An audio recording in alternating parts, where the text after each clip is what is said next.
right. This is. Oh no! Well, there it is. Didn't start when I start. I waited for a second. Now it's going. We engaged. Ladies and gentlemen, we are Easy Allies. This is the Easy Allies monthly Q&A. This is for the month of October. Ben Moore is not with us this month. He is on location, and so I am hosting. He's behind enemy lines right now. I'm going to be hosting. Thank you, Mr. Daniel Bloodworth, for doing the posting and setting up everything on a technical level, and of course, to our $20 and above patrons on patreon.com/easyallies. Thank you for submitting questions. Let's jump right in so we can get to as many as humanly possible, if that's cool with you all. Starting off with Mugen Himura, least favorite GBA and DS game. I want to start with Damiani. Least favorite GBA and DS game, maybe just one. You can only think of one. I don't know if I can think of a GBA game I hate. Wow. I don't know. I'm literally going to go to game rankings and look at what the worst games were. Even some of the licensed ones were fun. I'm trying to think if there's. Oh, the GBA. The worst was that Star Wars Flight of the Falcon game. That was that was a bad game. That's like it's like 3D on Game Boy Advance, right? You can barely even tell what's going on. Yeah. But it's like you're behind the Millennium Falcon and like driving in a 3D space on Game Boy Advance hardware. Whoa. I don't know that many GBA games. I don't remember hardly anything about it, but I want to say it was like NFL Blitz 2003 I had to do a review of, and that was awful. But all I remember is that was awful. That's Game Boy Advance as well, yeah? Yeah. For me, it's not the game. Oh, go ahead. Go ahead. I was thinking I can't even remember the name of it. Look how red my eye is right there. Yeah, it's freaky. The racing Pikachu game. What's it called? Pikachu's Racehorse. It's a DS launch game, and you make Pikachu race by like rubbing the screen forward. Pokemon Dash. Pokemon Dash. Thank you, Damiani. Yeah. It was the wrong Pokemon game at the wrong time. That was pretty bad. That's really bad. For me, it's not the worst game. It's the one I'm the most disappointed in. Dragon Quest IX. Oh! Wow. It is not the worst game. There's way worse games on GBA and DS, but that one stung me the most. Dang. I got another one, and it's a Pokemon one, Kyle.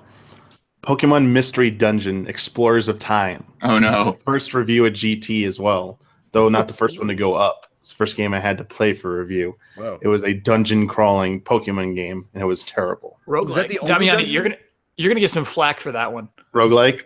Yeah. So no, people every time I trash on those games, people insult me for it. People love those games. Oh, they're terrible. They're not good. Thank you, Damiani. Draft your tweets. Yeah. Brandon, we somehow started with the last question instead of the first question. So I was confused. Okay, so I'll flip it around. But isn't it? I thought it was the other way around. So the very top one is the newest. Okay, so I'll start on the bottom and go up. I can't think of many games right now. I'm just going to say I'm looking at the top one, and it's not what you read. It's the bottom one. Right. Ruby and Pokemon Pearl for DS. Just all the Pokemon games. They're all bad. But Brad, I feel like you mean it, right? Pokemon games. Oh yeah, I don't want to play them. Yeah. That's enough. That's enough. That's enough. We get it. All right, we done trashing on GBA and DS. Get it. Oh, Kyler's steaming. So let's kick it off with the actual first question from Alexander Ziranoff. Let's fast forward to the future. All of you have kids, and it is time to introduce them to video games. You sit down on the couch with your child and launch one of your favorite games. Several minutes later, your kids walk out of the room saying, "Dad, this is stupid. Don't waste my time." What will you do next? That's kind of an easy question. I mean, just let them go do what they want to do. So be it. Yeah, I would say that's very rude. Like, I get, yeah. Yeah. You can not like something, but don't be an asshole about it. Yeah. I'd be a little hurt for a week. I'd be a little hurt. I guess maybe a better question would be: Is there a game that would cross the line? Is there a game that you would force on your children, or like you would need your children to like? Super Mario World. It would Yeah. break my heart if they didn't like Mandatory. that game. It's like, oh, what? Show them Odyssey though. It's like, the new version. No, and we gotta build to it, man. Kids don't care. Context. So like personally, I never had that relationship with my parents where it's just like, you gotta love this one movie. This movie's a classic. You're gonna love this. I've never really had that. You gotta love this band. I think a lot of the parenting my parents did and what I will probably emulate is just letting them find their own things. In fact, if my kid likes all the games I like, that's like not him or her. I don't know. I can't see myself needing to instill any video game upon my child.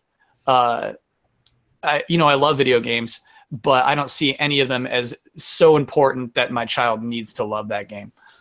I agree with that. And it was always weird. I had a similar relationship with my parents, and it's like, it was weird because a lot of times I would just naturally like stuff that my parents had liked. Like, I started playing trumpet, didn't know my dad played trumpet. I started liking Tom Waits, and then I was like, oh, you like Tom Waits too? It's weird how stuff like that happens. Anybody with the game? That they're gonna crack down? Oh yeah, I don't know. I feel like I'd have to know the kid first. Just To be why are you disappointed acting in the this games they're not playing. Look, we'll all be disappointed in our kids. Right. Like, It's just that we don't just know exactly happens. why yet. Kit Snow, it's your boy Kit L. Snow back again with Steve Burnside. Okay, actually though, I was wondering about your takes on video game attachment. As with games, it's more interactive and immersive generally than other forms of entertainment. Have you ever been super attached to a video game character? And if so, who? Huber, take it away. Yeah. Yes. Wait for Huber. Right here. Attached to way too many characters. Vicious. The first one that pops to mind is Ryo from Shenmue. I'm attached. I want revenge. He had to watch his father get murdered right in front of him. So, yeah, I'm super attached. There's hundreds more though. Any like Metal Gear. List them. So, Solid Snake, like old Snake. How can you not be attached to that guy? Yeah, that's a good one. Yeah. Solid Snake, yeah. I don't know about super attached, but Final Fantasy VI was definitely the first game where like I cared at all. Where like I remember that being the line, being actually like, oh, I did it. I finally arrived at that point where like I want those two characters to like stop arguing. It's like that never happened in a video game. It even came close. Yeah, I mean, Final Fantasy IV might have been the first one that comes to mind in those terms, just with all the characters there. When Tella kind of went into his crazy rage and people dying and stuff like that. Yeah, I don't know that there were like plot characters dying too much in any games that I had played before that. Don't you hate that, Kyle? The fake out in 4? Yeah, 4 is really bad for all those reasons. Because it's not just the deaths; it's like Porum and Parum, right? Mm-hmm. Whatever their names are. Palom and Porum, thank you. Yeah, like they're just unpetrified too. Do you know what I mean? Just like every sacrifice just turns out to be for nothing. For me, I got one. It's one where you're surprised by how attached you are to the character, and it's Midna at the end of Twilight Princess. Oh yeah, good pick. Yeah, because like I don't think enough video games do this, and it's why I get mad when like a video game, the story ends and then it keeps going on forever, is that like their relationship ends at that point. And like you were not aware of that as somebody who's used to playing video games, but Midna is as a character, and you just see her look back at Link and like that's it. That's the end of her story with him. It's so sad, and you have an emotional connection to that character, which you didn't expect to have. So I really like that one. Heck yeah. For me, I think like Suikoden 1 and 2, maybe Alucard from Symphony of the Night. Midna was a good one too. Chell from Portal, weirdly. I don't know. Yeah.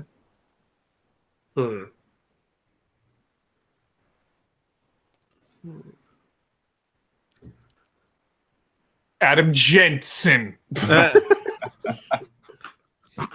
So Wait, is that a real one? Love Adam Jensen.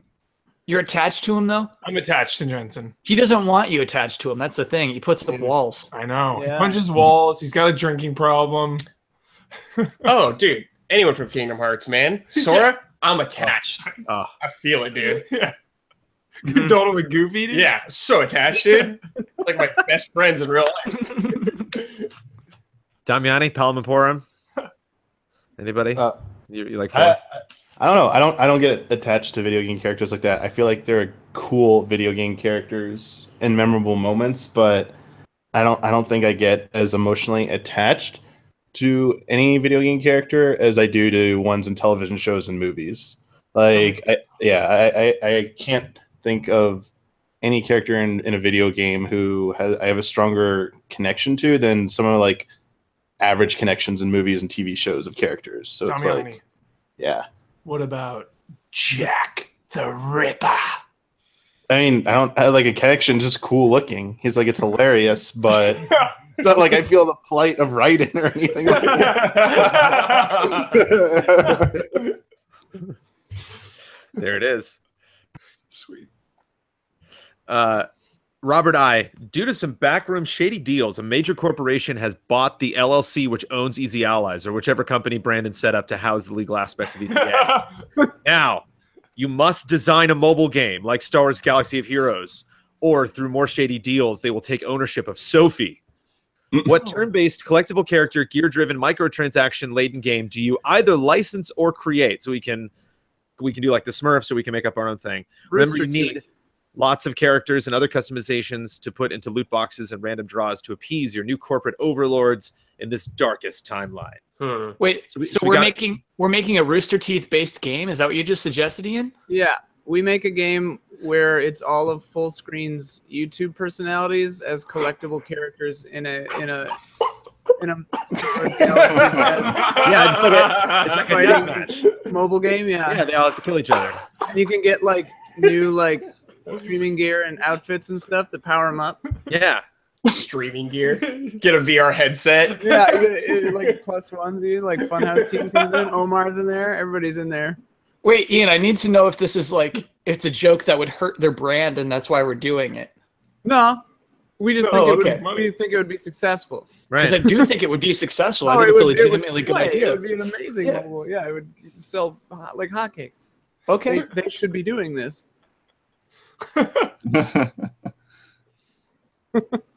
Yeah, let's just go with Rooster Teeth. Yeah, that sounds good. I don't know. Why stop there? You know, it's like I want to unlock Keeley. I got to get Keeley in my game. Yeah. You know, it's like, yeah, he's secret bonus character. Yeah. Can you imagine still open a loot box and you're like, oh my god, I got Keeley. Like,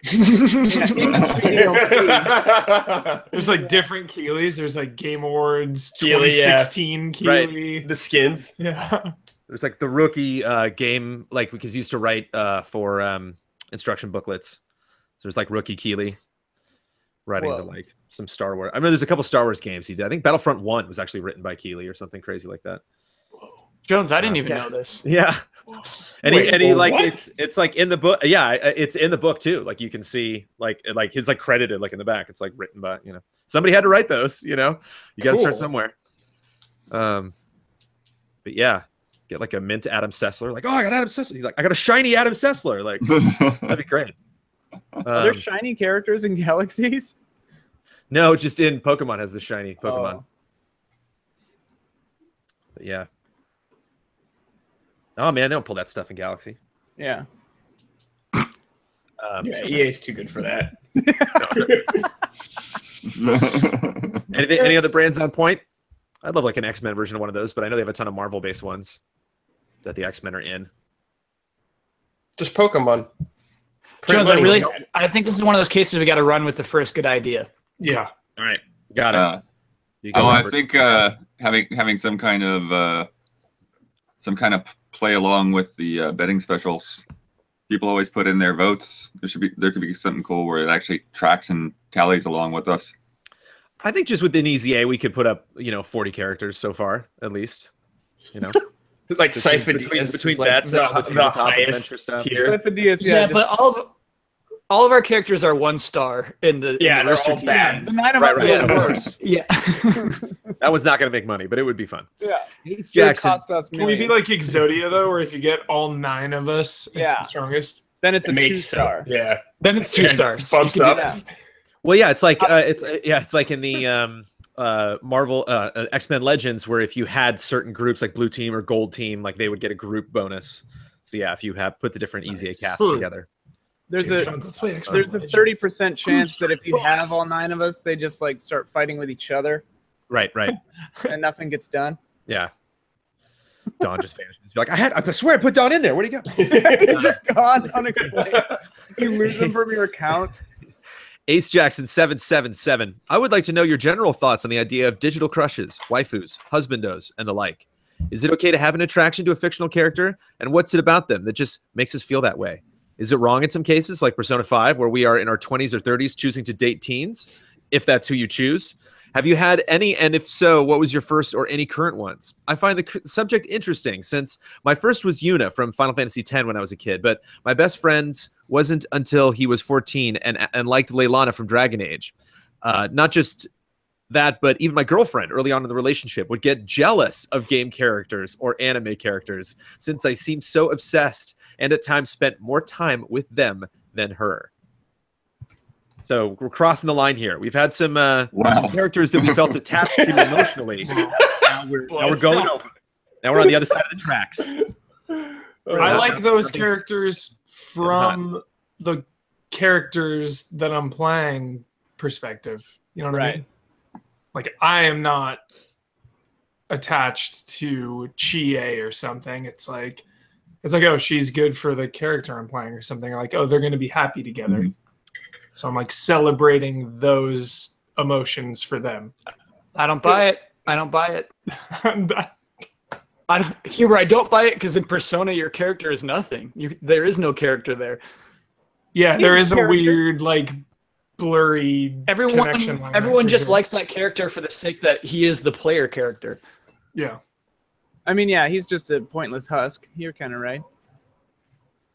I remember going on a date in GTA 4 and that being weird. I remember like picking her up and like taking her out on a date and then like dropping her off and then like picking her up again for another date. She would like call me on my cell phone and I'd answer and we'd talk. I'm like, this is very strange. Like it was really weird going through all the motions. Like GTA San Andreas had a thing where you would like go to a girl's house and just go in and then like, you know, do the nasty and then leave. But like actually going through like the procedural, you know, constant, like through multiple dates.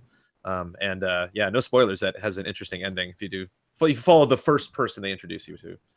But I remember that being weird. But yeah, I don't know if I've ever been. I've been into relationships. Like I've been in, like I'm into the two of those people together, but like not shipping. Like Yeah, there you go. main Brandon. character. I lied. They got me. One true pairing. Witcher 3, Yennefer. Ooh, So attached. she's a catch, man. What a catch.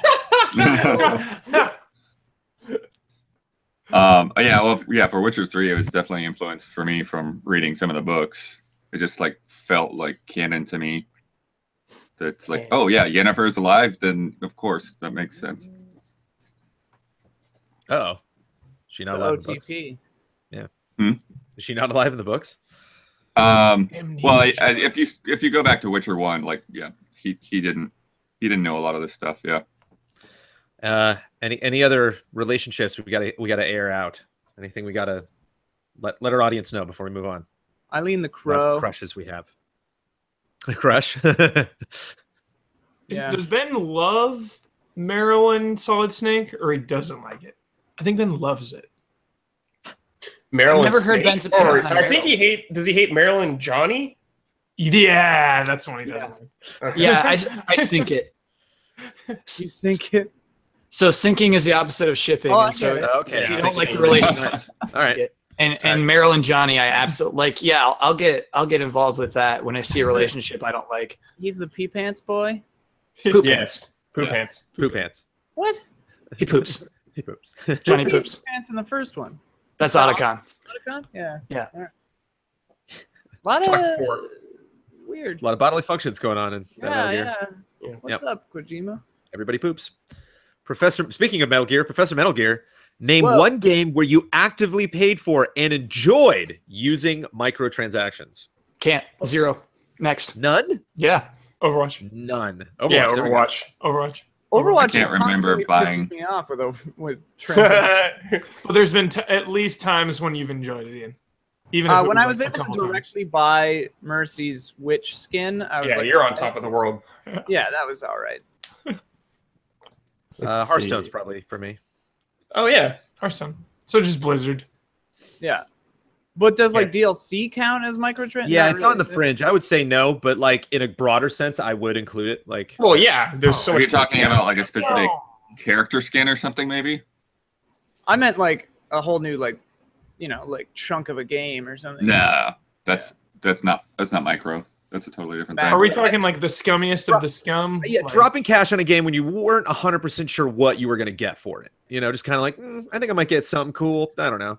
Or a time saver. I mean, that's a microtransaction too. Like speed this up. Yeah, or like Assassin's Creed. spend cash to get cash, just like converting currency into nothingness. Spend cash to get cash. Yeah, you got to spend cash to get cash. Damian, you got anything from 14? Did you ever buy anything? you guys reworded the definition of microtransaction, so you don't know what you're gonna get. I've always known what I'm gonna get. So It's like a box of chocolates. Yeah, No. Mouse and Minions from 14. Definitely enjoy all those. There you go. But I knew what I was getting. Was nothing random. I would never buy into random stuff. It's like annoying as hell. What about Not yet. an amiibo though? That's a microtransactions. You're popping. Dude, I was not happy about that, but like, She's not happy about it. So there you go. Yep, doesn't apply. Got to be happy. I've never bought an amiibo for the thing it unlocks. You're not happy about any amiibo you own? Oh, I did. I was not happy that the fact I had to go get the amiibo to get the stuff. Right. Like I wanted the costumes in Zelda, but I would rather have just paid a fixed fee to get them than having all to go through that RNG crap. Yeah. That was terrible. Need those tunics, baby. Also, Ooh, the hey, other thing with the amiibo for me, like typically, I'll check it out like one time. It's like, oh, that was cool, and that's it. I never Right. I never go back to the thing or scan the amiibo a second or third time. It's just okay, that was cool. Yeah. Move on. I got one that I totally forgot about. I forgot about it too.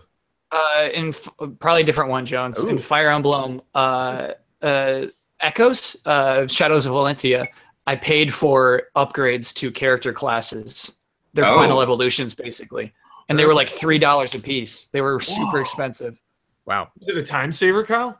No. Basically, Huber, it's like, this is how I explained it to Jones. It's like there's Charmander and Charmeleon, and then they make you pay for Charizard. What? Whoa. Was this the phone game or the... No, this is 3DS. The 3DS game. What? Yeah. Why is that in the game? I don't know. I don't know why it's in the game. Gross, dude. I paid up for Charizard. There's also Rusty's. Wow. What a game. Yeah, that hasn't been like usually Fire Emblem. It's only one upgrade, right? Yeah, exactly. And so this idea of a second upgrade was kind of new. Gotta pay up. Ulf himself wonders, what does your work week look like? As someone who also works from home a lot, I'm interested in hearing about how you organize your week, what you do and when, and how you separate work from free time. I don't think I've had 2 weeks that look like each other since we started Easy Hours. Yeah, It's they're all always really shifting. different. But we that's can why- say like Tuesdays are nuts. Tuesdays like are kind of Tuesdays are like big day. the center of the week. All day. Burn Tuesday. So now my Tuesday opens with Cup of Jones and ends with the podcast, and so it's nice to just fit as much as we can in one day. And I think we'll have a lot of that too. Whenever like we know we're getting together for something, it's like, okay, is there anything we can shoot before or after? So less of like day to day, and more like what are the big days this week that we know a bunch of stuff is going to happen. Seems like yesterday was a uniquely crazy Easy Hours day. Oh my God. It's like there's almost every single type of like talent required. It's like a little bit of editing, a little bit of like audio direction, a little bit. Like, A little bit of improv. I did some camera work, did some comedy, did some improv. Yeah, I mean, yeah, like table mics. Like some weeks it's like Monday and Tuesday, and then I've gotten most of my stuff done that we need because like there aren't any games coming out or something for that week, so it's like done. But yeah, last week like I worked until 2 a couple of nights in a row. Like we shot all day through 2 days, edited all day yesterday. It was a crazy week. So yeah, it's wildly variable. Ubisoft put those 4 a.m. embargoes. Yeah. 4 a.m. Took a nap and from 9 to 11 or something like that, and stayed up to post that. And then Ben sent in the Wolfenstein sometimes. So I just edited the Wolfenstein while I was waiting for 4 a.m. and then afterwards, and then went to bed at 5, something like that. So Blood, I'm curious for you in particular. Then, when do you say, "Okay, Daniel, it's me time"? I have no idea. I was talking about that last night when we were out for a walk. I don't think you've ever done that. Oh no. I try. There are times that I try to cut it off, but then I'm not consistent. So yeah, still trying to figure that out. Some things like reviews, I probably won't cut off. Those will just come in. But there's got to some of these dumb daily things that I do, like posting up archives and stuff. I just got to find a time after 8 p.m. or 9 p.m. or something. I'll just wait till the next day. It is. Yeah, we all work every day, it seems like. And just for me, I try to give myself Sundays. If I have a review, I'll probably work on Sunday. If I have a review, I'll work no matter what to get it done as soon as possible. But if I don't have a review and a Sunday rolls around, I'll try to give myself the day. Well, we were talking about this the other day where it's Easy Allies is a really interesting thing because at GT we had, for me and Don especially, we had office hours. So for us, if we weren't at work, we weren't at work. But Easy Allies is we're all always on call, sort of. So it's sometimes it feels like you're not working, and other times it feels like you work for 4 straight weeks. Yeah. Without any stop. And it's just very interesting. I mean, I love it, so it's fine. But it's just really interesting to just kind of always be on call. Yeah. Well said. But you gotta treat yourself right, Yeah. Take breaks. You gotta play Mario for 8 straight hours. Gotta do it. Try to take those Sundays off. Well, that's the other thing too. Yeah, when just humongous game releases will pop up, and not only do I want to play this game, but man, I got to play it today, or I'm not playing it for a month. What chapter, Jones? Evil Within. What chapter? What chapter? I haven't touched it since we talked. 7 then. Doing Souls. I think 7 or 8. Yeah. Cool. Alex Castellanos. As I write this, it's very much spooky season, but since I'm not a fan of this quote-unquote holiday that I won't even mention by name, I'd like to focus on the next I'd like to focus on the next often overlooked holiday, Thanksgiving. Do the Allies have any Thanksgiving memories with each other, be it at game trailers or now in the EZA era, or Thanksgiving memories related to the video game industry? Just for the record, what I'm thankful for this year is all of you. Thanksgiving memories related to games. Thanksgiving is my #1 holiday. It's my favorite holiday. Whoa. Really? It is the best day to turn everything off, for me at least. And just hang out with family, play some Switch games on the side or something. Family's coming over. I'm showing them the new You said turn everything off. turn responsibilities off. Oh, okay. Social media. Right. Life stresses. Playing for fun Gotcha. rather than work. Got it. So. Yeah, definitely nothing that would be related, like a Thanksgiving memory related to GT or anything, because that was, again, like Ian was saying, you were just away. Well, actually, no. Now that I think about it, no. As reviewers, we didn't have those luxuries. And what was it, Gran Turismo 5 or something? It was insane because I got it right before Thanksgiving, and then it was coming out right afterwards. And I always we for years, like a decade or so, we went up to a friend's house, their family up in Northern California, and it was totally like that, get away from everything, cell phones didn't even work well up there, kind of thing. But now it's I have to get the Gran Turismo review done. And so I went out. And I only had this giant, huge CRT HDTV as well. And they didn't have an HDTV yet. So I had to go out. I bought a flat screen monitor and brought that up with me. as well as the PlayStation 3 and speakers and headphones and everything. And then while everyone else is like playing card games and stuff at the dining room table, I'm over there in a corner on a couch looking at Gran Turismo, getting better on the Nürburgring. So yeah, there we go. Awesome. For the past 2 years for me, Thanksgiving has been very stressful because for some reason I got to shoot a weird thing for the Game Awards immediately after, and I've been late every time. 2 years ago, it was that weird Bud Light thing. I was so late for that. I was just, like running through airports, and then LAX sucks. And then like showing up late to that shoot with a super dumb haircut. And then last year, what was it? Oh, I had to interview. I did a super weird one-camera interview with Keely, like the day after things, like just like running in, just being like out of breath and like, how you doing, Keely? And so and I never do a good job with those. And so it's always associated with that kind of stress. So in terms of like my video game association with Thanksgiving, it's never good, but I love Thanksgiving as well. It's a good pick.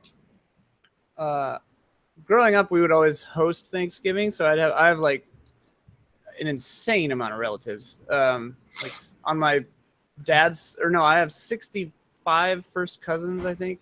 It's crazy. Whoa. But like, whoa, yeah, 65. It's insane. But that's too many. It's a lot. But the last few years, I've been just going to my aunt and uncle's place in Arizona, which whatever. But like 2 years ago, my cousins and they only have a Wii there. And so they had, I think it's Wii Play, which is like a series of mini games. And there's a game on there just called Tanks, I think. Mm-hmm. And we spent like 4 hours just trying to beat it with cool.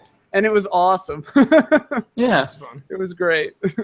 That's a good story. Yeah. My mom always does trivia on Thanksgiving and sometimes Christmas, depending on where we're staying for Christmas. And so it would always make me feel super smart because she'd be like, what was the very first video game? And I'm like, Tennis for Two. And she's like, oh, that's right. Like, so it was kind of fun for me to like flex my video game knowledge.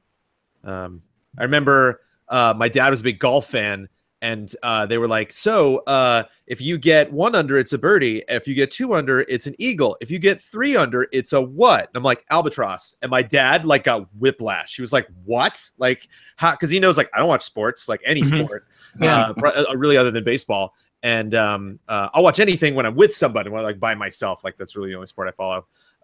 And he was like, how the hell do you know? And I'm like, because I got one in Mario Golf one time, and it said albatross. And I was like, what? What is it?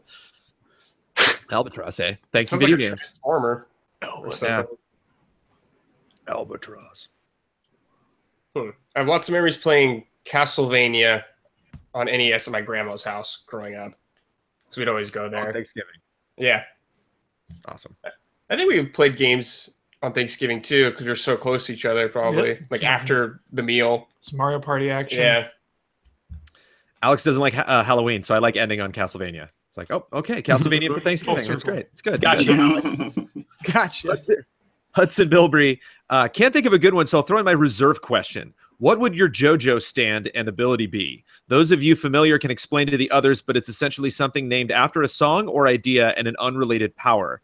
Going for Jolly Vibe or for Huber, and Kyle's has to be All-Star or Smash Mouth, right? Mine would be the safety dance, and I would it'd be like a dodge move. Like if you were like shooting a projectile at me or something, I would do the safety dance, and I wouldn't get hit. Ooh, that's really cool. That'd be mine. I like that. Oh man, this is gonna take like weeks of thought. Yeah. Kyle, just pick mine, dude. Kyle, pick mine. It's too much. Just pick. I'm not picking your stand. Come on, man. It's like it's weird because not every stand is like has anything to do with your personality. Like some of them are just super like weird abilities. Like I don't know. Like I'm attached to this radio tower and I can't leave. But if you enter the radio tower now, you have to stay. Weird stuff like that. I don't know, man. Stands are weird. Stands are real weird. What about Stand by REM? What if that was your stand? Okay. I'll just go with the Song of Storms. That kind of all encompasses. Ooh. What does the stand do? It creates a storm. What do you mean? Okay. Yeah, I'll just do It's Darude. not a strong stand. Darude Sandstorm. I'll do Darude Sandstorm and make sandstorms. There we go. Again, I think like in battle, these really aren't going to help you too much. And there's like vampires in the sandstorm too. Nice. There we go, Brad. Now that's a stand. That's a stand. Damiani's. Can't move forward. Ride the lightning. I call down lightning bolts. So I can literally ride it. And ram things with it. That is art that I need in my life. Yeah, that's good fan art. Damiani riding a bolt of lightning. So for that. mine's called Tootsie Roll. And I hold out two hands and I say, one has the Tootsie Roll. And this is freaky. yeah, I mean, this is how stands work, man. And so like I'm holding out my two hands. It's like one has the Tootsie Roll. And if you start to think about which hand has the Tootsie Roll, you are locked in my Tootsie Roll stasis and you cannot exit. That was so good. So the only thing is you can't think about which hand has the Tootsie Roll. Yeah, I could see that definitely in an episode. Mine would be called Just Dropped In, and then in parentheses to see what condition my condition was in. And when I do it, I just go to the enemy and I just say, "How you doing?" And then they just have to talk about how they're feeling. That's good. 45 minutes. I would do David Bowie's Fame, and everyone that looked at me would just be stunned. Like, oh! Faye. What's your name? Rez, after picking up Wolfenstein The New Order from the PSN sale and playing it to completion, but for the most part ignoring the perk system, it got me thinking about the various progression systems in RPGs I played through this year. From Horizon Zero Dawn's unlocking abilities, Persona 5's multitude of systems, i.e. leveling up your character and his social stats and spending time with your companions, you unlock abilities, Neo's Dark Souls-like system of leveling up specific attributes, and of course, Zelda's Breath of the Wild system of getting more hearts and stamina and hoarding weapons. Which progression system is each of the allies' favorite? And do they find it affects the way they end up playing the game, or do they just play the way they want to play?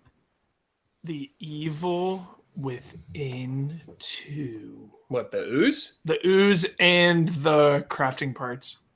Oh, okay. Two currencies that are equally as important. Well, the ooze is strictly experience points, right? Yeah. Yes. I wouldn't call it a currency in that case. True. But I mean, you're collecting that and spending it, right? So. Oh, because it is like your unlock your skill tree. Yeah. Why is it your favorite though? It's so valuable. Everything you get in the Evil Within 2 is valuable. All the upgrades for your guns, all the upgrades for your character. Like you feel every single one of those. Whereas in the back of my mind, I know when I get souls in a Souls game, it's making me stronger. But like every time I level up, it's a little harder to like feel the buff. Like I know in the back of my mind it's helping, but it's like hard to feel each one of those. I'm of two minds on this because I actually love the Souls way because to me that's your own. It's like it's a signifier of kind of your own skill getting better and like your own play style being buffed. But like you can just pump into what you're trying to do and you just get better at it as you actually get better at it. It's not a perfect analog, but like, so I really like that. And it doesn't feel like, oh, I didn't unlock stealth, crouch, whatever, so I can't go this way. Like, it doesn't do that, really. There are a few, like, gates on weapons, whatever, but, like, there's that. But I also just really, really love Metroidvania style, like, finding of a special item that gives you double jump.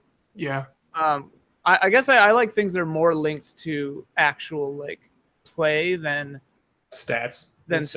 Or, like, you need this. I mean, obviously the Metroidvania is like you need double jump to get out there, but that's part of the exploration. instead of like you just can't go here ever because you didn't buy this thing, or like, oh, you can't use that gun because you didn't do this thing. And it's like, I don't know. I like it when it enhances how you play the game by your own choice, I guess, if that makes sense. I'm strangely partial to just old RPG rules where you just at this level you will learn that move, and at that level you'll learn that better move. I'm crazy about it. I love it. That's good stuff, man. Yeah. Dragon Quest 8. Yeah, man. I'm cool with that. I'm way cool with that. Skill points.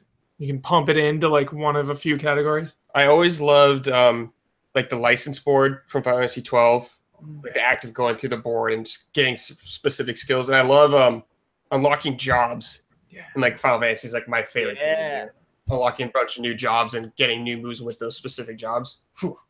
Max dopamine. Yeah, it is. Dude, yeah, like Tactics or SteamWorld Dig where you can change your stuff around too, like later. Oh, I love it. Dude, the money in SteamWorld Dig. It's good stuff. Getting hearts in Zelda Breath of the Wild though feels great. Yeah.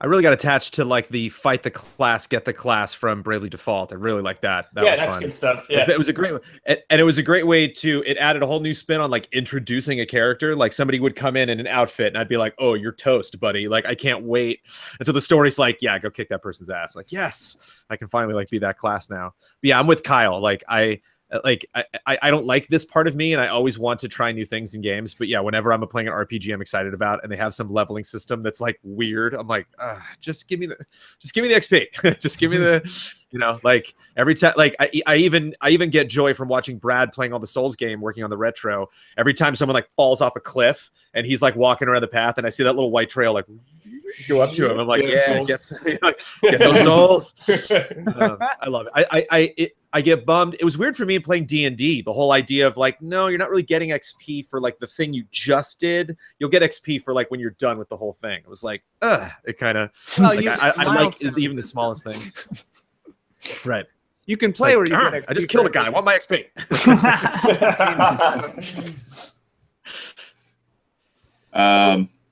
I think Brandon reminded me of the classic Mega Man system. It's like you go and you defeat a boss, and then that gives you something that's going to be useful against a different boss, and just kind of sorting that all out. I think that's an important part of like what makes that series what it is, and what makes it a game like that back then, replayable, even though you could get through it in just a couple of hours. It's best when you can even use those powers in the levels to make the levels easier. Yeah. Oh, dude. Mega Man 2, the Saw Blades, whole game, or the Metal Blades, so OP. It's not a favorite. I mean, I like it. Shout out to the Absolver system where you learn new attacks and moves by blocking against them. It's really cool. That's cool. I never blocked in that game. I just punched everyone. You had like 2 moves. Yeah. Punch and other punch. That was hilarious, Huber. All the people that commented on your build in Assassin's Creed in the review. Oh, Before I brought up the class screen, it was like everything into warrior. Michael Huber. Yeah. You can like put points into just overall damage in Origins at the very top. It's like, all right, get 1% more melee damage. I kept doing that instead of getting brand new, like, full-on skills. Mm-hmm. It's like, just give me the 1%. Give me the 1%, dude.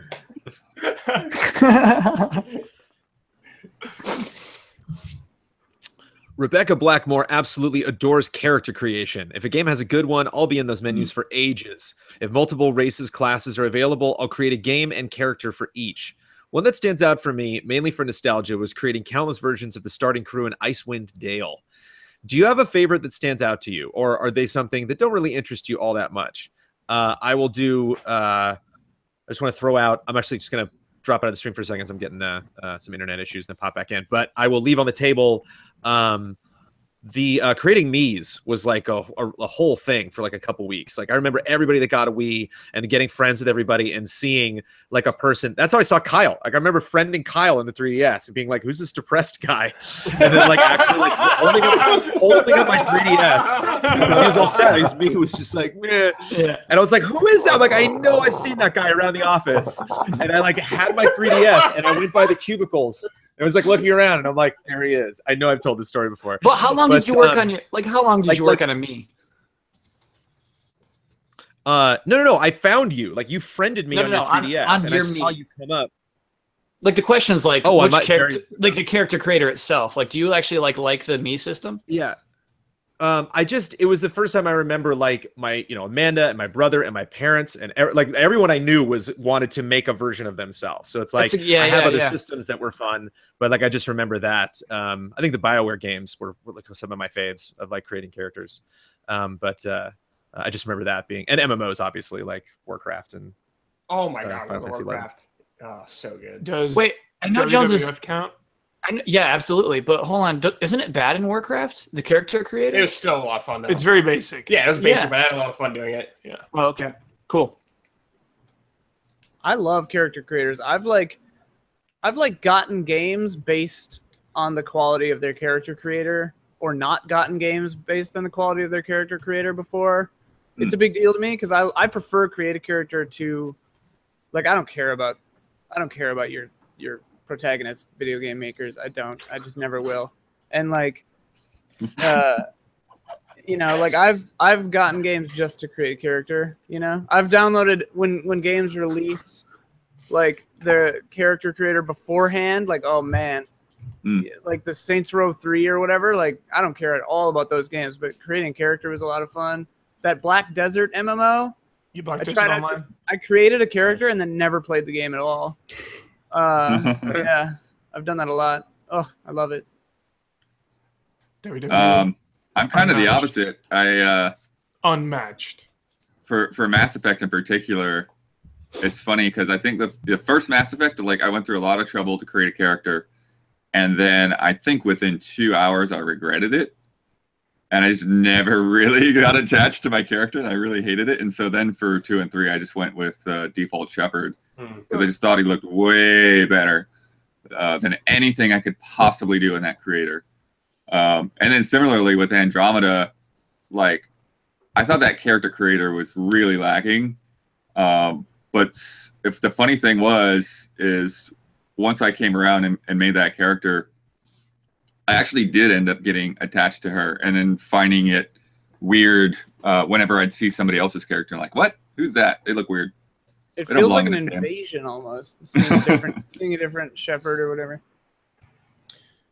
Why can't you make a Krogan in that game? I want to be a Krogan. Yeah, I want to be a Krogan. It's because there's only so much like backstory they can write for the character. Whatever, man. You got this game with a bunch of goofy races in it and everything. You gotta be a boring human? Come on. Yeah, Brad, I think it's like that Hollywood mentality where they think, only a human could be on the poster and like sell movie tickets. But yeah, that would be so fun as a Krogan. Like Elder Scrolls, you could be like a weird cat or a lizard. Yeah. Come on, BioWare. Dude, the Dragon Age Inquisition character creator was the worst because it had like beauty lighting in where you were making it, and then you stepped out into the harsh light of day, and everyone's character looked terrible. No one's I started over like 4 times. I think I had that. I think that's one of the problems I had with Mass Effect Andromeda as well. It's like I got my character like, okay, fine tune, this looks good, and then the first cutscene, I'm like, oh, what? Yeah. When I made Kyle's, it worked out. We got lucky. Ian, have you ever encountered, or anybody, have you encountered like a character creation thing that was like too deep? Where like the nose section has like 10 sliders and you're like, I'm not gonna, I can't, Yeah. Like, I'm in it now. I've actually I've gone through some in the past that like I like sliders a lot. Like I like having the concept of a slider and then being able to dig in below that. So like I've even seen some that were like emotions almost. So I could slide it between like evil or like happy and mad. So like just moving the slider, based on any adjustments I'd made to their face would just make the character look angrier. So it was like it was neat to just have those things. It's like, yeah, that's what I want. I just want them to be a little happier. and like me missing with his mouth is like Schwarzenegger smiling in T2. It's like I just can't, like Right. I'm not a character model. I can't do this. Well, even Souls, right, has like the stuff where like there's like the top of the nose, and then there's the middle, and then there's it's super hard to like figure out like what do I want to do to make it what I want it to look like. Yeah. In Souls Souls, is we very like hard. never see your face. Yeah, you spell as tiny, you just wear a helmet the whole game. Yeah. It's like cool. Depends on what helmet you're going with, but yeah, a lot of that. Or you go hollow, and so you don't look like that anyway. Yeah, Right. so You look hideous my You immediately. don't have a nose. You got to get that ring that makes you look human all the time. But then you're wasting a ring. I'm curious character creations from Damiani before we move on. I like South Park's from Stick of Truth and Fractured Butthole just because I like I like to see what I can make in South Park's aesthetic, but it's one of the few games where it's not just you can change your gear, like your clothing after, you can completely change like your hairstyle, like you can change your physical appearance after the fact as well. Like they don't like lock you into that look, and there's no significant cost to change it either. Just go into the menu and be like, oh, I want a different hairstyle, I want different like eyes. It's like you do all of that like really easily. So I think I hate spending a lot of time on a character, then getting in and it doesn't like look right in certain situations, and then you have to like back out to a menu and like redo it, or it's like it's going to cost you money. You got to go buy like a potion to change your character, or you got to re-roll completely from the start of the game. And it's like, oh, really? So that's that's always a nice feature there. Hairstyles and beards, I think in particular, have like a lot of issues where they'll clip with certain equipment and things. Yep. And speaking of hairstyles are like I like a lot of variety in that. So when I see a character creator and there's like only like 10 or 12 hairstyles, I'm kind of like, this is not gonna go well, is it? So when I see like a huge like scroll bar with like the hairstyles, I'm like, yeah, there we go. That's gonna be much better. Not Jack. What are your favorite examples of games with great hard difficulty settings? I had this thought recently as I went through playing Evil Within 2 to Shadow of War. Evil Within 2's nightmare setting heightened the survival horror experience because I never had ammo and was actually anxious about fighting the easiest enemies throughout the game, while Shadow of War's hard setting just made me have to kite captains to explosive barrels, which took away from the fun a bit. Don't want to start a difficulty setting debate, but more looking for games that have thoughtful hard modes. So, I'm curious about. Oh, Kyle. Okay, so this isn't a good example for the person who wrote the question, but I think a really good example of hard mode in game design is Guitar Hero, where easy is just 3 buttons, regular is 4, and then hard is 5. There's the speed changes depending on your difficulty. I think it's just really like natural escalation, and I guess a lot of rhythm games will do exactly that. But I think that's like the clearest, fairest way to do difficulty. Like you'll die faster on hard, and it's just so easily communicated to anybody playing it. I love the objectives in GoldenEye. That'll be my entry. Oh, good one, yeah. Yeah, Nice. that's what I'm That's thinking a really too. good one. Well, Just having more things to do. When Metal Gear AI is generally more aggressive, there's usually more enemies, and AI is like smarter. You'll see a lot of people complain about Metal Gear's AI, and you can tell those people haven't played it on anything other than probably like normal or like easy difficulty. So if you play it on any like the harder difficulties, it's just like can be like a totally different game. Like it is like you got to be stealth. Like you I mean that's the setting. You get caught, it's like game over. So completely changes the way those games are kind of played on your first playthrough. I think of action games like Bayonetta and Devil May Cry. You really have to use like your entire tool set, or if you play on normal, you can just square your way through. And you get XP based on performance, so you get that S rank. I know it's like the black sheep of the series, but the one thing I liked in Dark Souls 2 was the New Game Plus adding extra enemies and stuff that you hadn't seen before on your first game. And then the fact that you could do that to an area in your first playthrough as well. Yeah, ramp it up.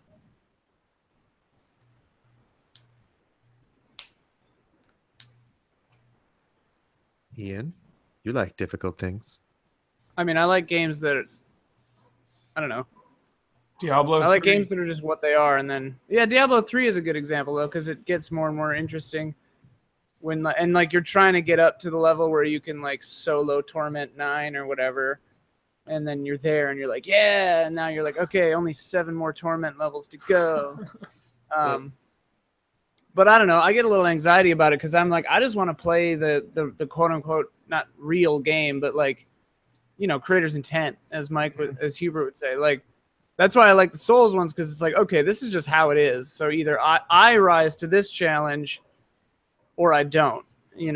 Where it's not like, oh man, I wish.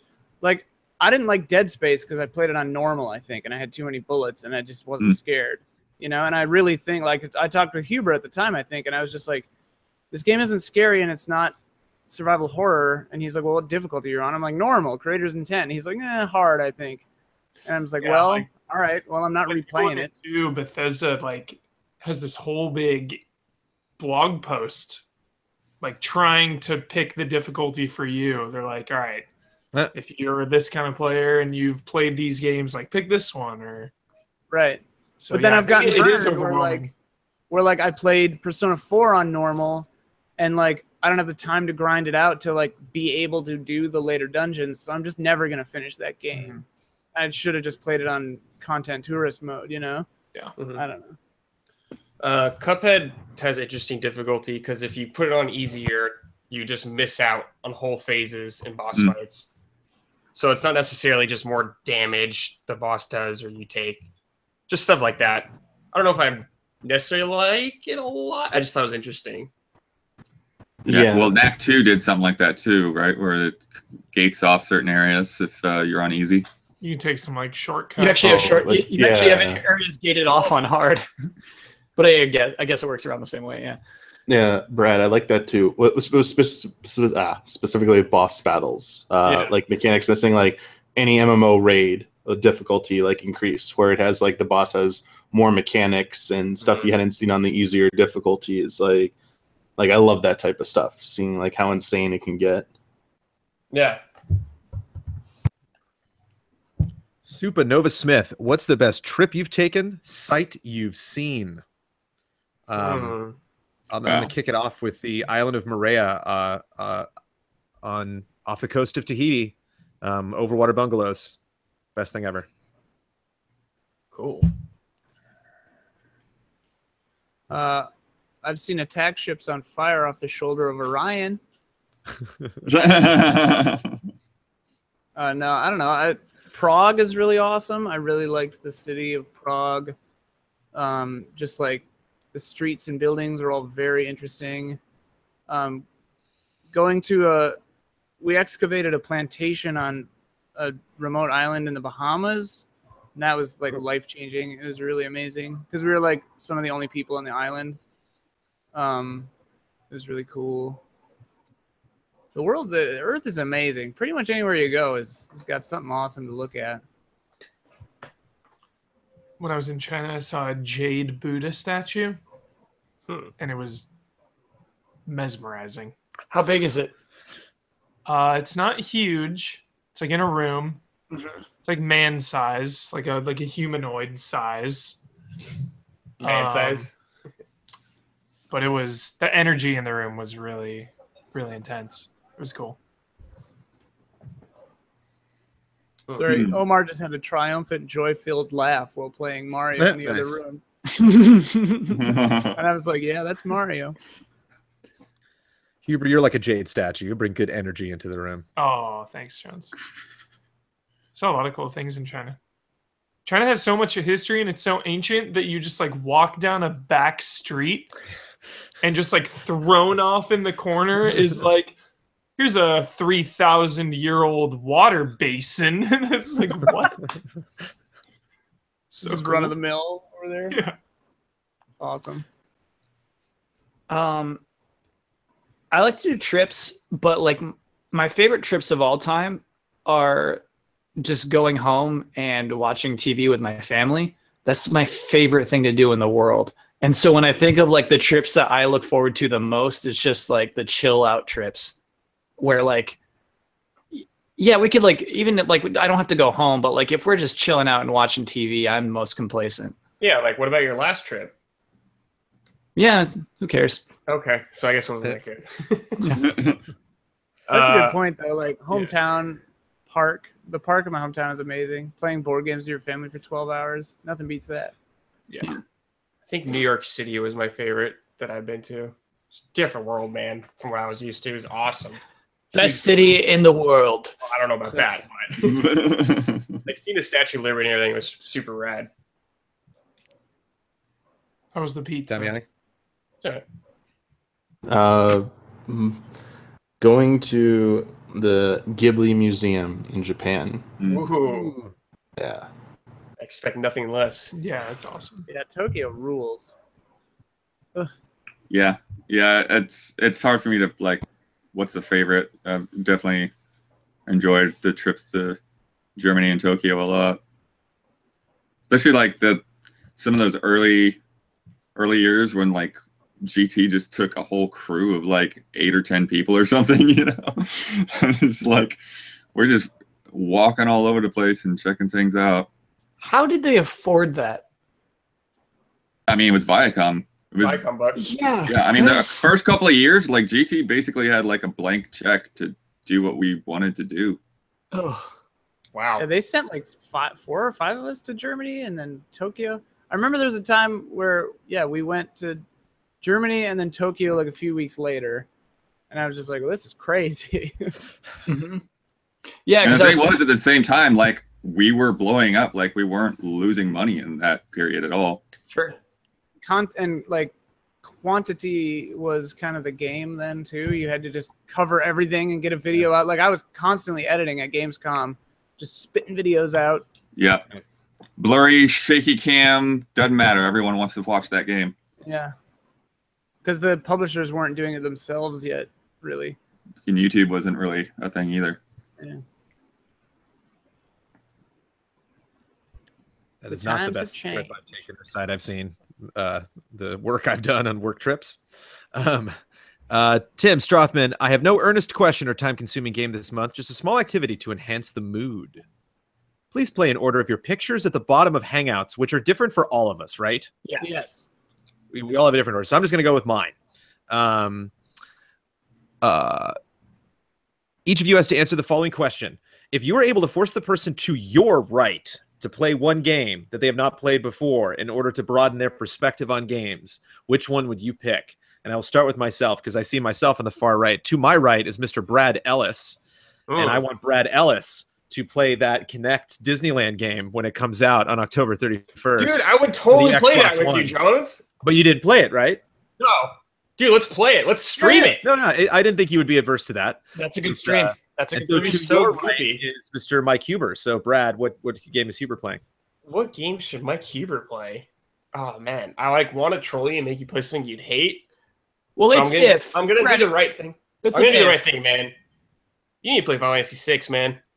I just got my classic. Get on that. Excellent. Mike Huber, what is Michael Damiani playing? Hold on. I just want to make it very clear. These are not obligations. This is like an if you could force them to. Oh yeah. Yes. No, we're not. Yeah, we're not beholden to this. Yeah. All right. The power of Strothman. Yeah, you usually play if I tell you to play something. Yeah. What are you making Damiani play? Oh, me for Damiani? Yeah. Oh,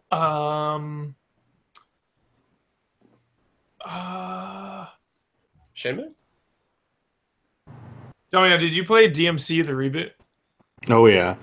Okay. Oh yeah. Oh yeah. Oh yeah, I played that. Oh, Evil Within. Evil Within for Damiani. Nice. All right. 1 or 2? 2. Just dive into 2. Just do 2. Just straight in. Damiani, what is Daniel Bloodworth playing?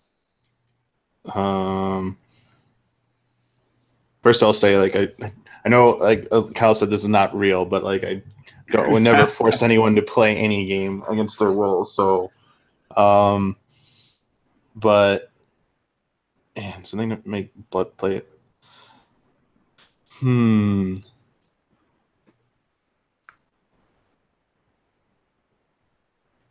it some good thought. He's got options. He's got options. I know. You can see smiling. You know, something's crossed his mind. He's not going with it though. Oh, I'm also trying to make sure he hasn't played the ones I'm thinking of either. Just Do you want to come back? yeah, give me 1 second. I'll All right, Bloodworth. What is Ian playing? What is Ian playing? Yeah. Oh,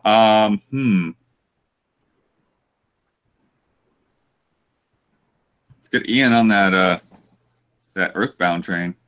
Ooh, I think there's some stuff nice. in there that he would like. There you go. Started it. Yeah. Yeah. It's Dude, cool so sick. far. Ian, do you have a pick for Kyle Bossman? And Kyle, you got to pick one for me if you want to prep. Kyle, did you ever play Skyrim? No. I never played it either, but I'd There be it interested to hear your thoughts. That's an excellent pick, Ian. Wow, that's a good video right there. That is so funny. Because it's a good game, right? Like everybody Probably, loves who it, knows? and there's just no way. Yeah. All right, Jones, you have to play. Gold Silver? No. Yoshi? No. Too easy. Something that'll expand him. Something that will make Jones like understand this world of games better. All right. You have to play a CRPG. You gotta let's do a good one. Let's do Divinity 2. Jones would have to play Divinity 2. Nice. Okay, cool. Back to So- you, Damiani. Before we move on. Blood. Which have you played every single Zelda game? I can't think of. Well, I probably haven't. Yeah, I don't think I finished either DS game, and I didn't really start Spirit Tracks. Oh, so you didn't really play either of those? I think I played through like half of the first one, and then Spirit Tracks. Yeah, Like I didn't get past. Okay, no, I would have. Don't make him play Phantom Hourglass, dude. Yeah, I That's was too gonna cool. be That's too cruel. I like But Phantom you're- Hourglass. Amanda an idiot. loved those games. I'm not. It's good. It's a good game. Make Good him play game. the CDI ones. Oh yeah, everyone should have to play. Play the CDI well, ones. yeah, Yeah, You I'd should play have it. to play like Faces of Evil. Yeah, there you go. What is Need that to going to understand it. expand? Yes, you got to see how low it got. But if it's just like, yeah, but if it's just like someone doing stupid fanfic, essentially. Yeah, there you go. Yeah, pretty Well, much. the thing was, like, it had a huge budget. Like, it wasn't just someone; it was a bunch of people who got together and thought they were making a good Zelda game. But I feel like everyone should have to play one of the 3 CDI Zelda games. I mean, Not they just to say clearly how didn't bad even it's have gonna be. artists on those things. Like, I don't know what the heck. Like, those people could have gone to art school. Come on. Oh, but Blood, they did though. That's what's so strange about it, you know. People put a lot of work into those games, and they thought they were going to explode. They thought they were going to be big deals. Do you think they thought that when they were making it, Kyle? Like when they actually like had stuff laid out and they're playing through it, and they're like, "Yes, this is going to be a big hit." Brad, I legit think that the people in that studio thought like they're going to show Nintendo how to make a Zelda game. Dude, Oh, okay. I think that was the intent. Yeah. They got like a month into development. They were shaking in their boots. Was it before or after Dragon's Lair? Way Oh, after right? Dragon's Lair. Way after after. Dragon's Yeah. Lair. Way after? Yeah. Like Yeah. 12 years after or something. Whoa, okay. But like, yeah, that's the thing. Like, the other reason I force people to play is like to experience like CDI. Like when people try to make video games, just literally like interactive story type stuff with, you know, and then trying to shoehorn like gameplay elements into that, and how that design was so bad in the mid 90s. Yeah, I mean, isn't there a game where it's just looking at pictures of flowers? I think there's a CDI game that's just that. Yeah. All right, moving on after Flower Game. Raymond Chow. All right, I will accept one word, quick answers from every ally. What is the best candy? Pez. Skittles. Reese's peanut butter cup. I gotta hold the whole thing, man, because I don't want somebody like, oh, Reese's Pieces. No, the cup. Sour Patch Kids. Seas candy. Seas candy, that's like a bunch of The stuff. broad spectrum. All right, butterscotch squares. Seas butterscotch squares. To be Okay. very Uh, sees pecan clusters. Nice, Ian. It cost said Skittles, right? Okay, there we go. We did Starburst. Cool. it. Oh, nice. Whoa. Ooh, Starburst. So we Which got color, Damiani? we got a bowl Oh, over there with Starburst and Orange or red, but I love the sour variations, just like Nice. sour Skittles too. Skittles are extremely good. Richard G. Flowers with a very long entry, but I love it too much to cut it down. I'd like to take you all by the hand and talk about the most beautiful game of all time. It's unrivaled in narrative and accompanying score, in atmosphere, character study, in pacing and delivery, in sadness, and in loneliness.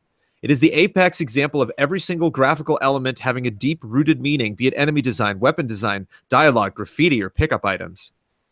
Dear allies, what happened to the artistic desire to write about love's frailty? What happened to the desire to write about boredom, sexual frustration, crime, guilt, and self-punishment, of loathing, of trappings of escapism? Why have there been so few attempts to write about anything as remotely human in such a complex fashion? There are a handful of examples that followed, Life is Strange, The Last of Us Left Behind, and others, that have done decent jobs of approaching humanism, but I often find these kinds of games flinch at the idea of really expounding upon their core subject matter and coyly look away whilst making their definitive statements. In closing, I love you all, dear allies. Please talk about Silent Hill 2. Ian, take it away. Woo! Yeah. I was like, what game is this? Catherine? Like, what are they talking about? Oh, baby. Silent Hill 2, yeah. Everything means something. Start there. Like, oh, boy.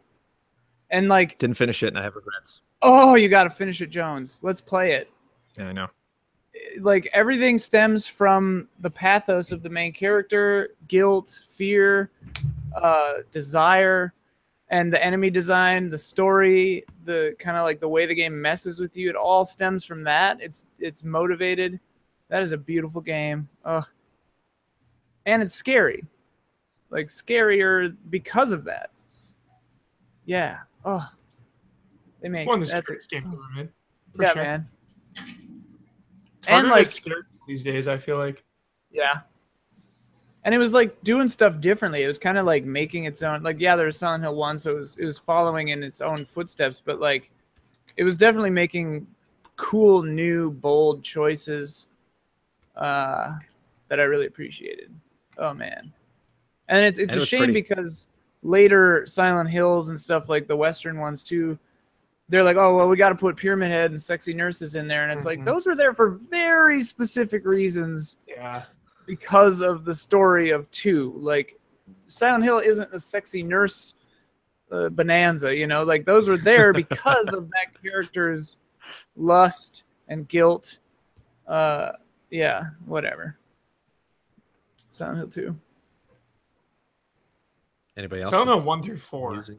So Yeah. good. Yep. Silent Hill 1 through 4 and Shattered Memories. Shatman. Shatman.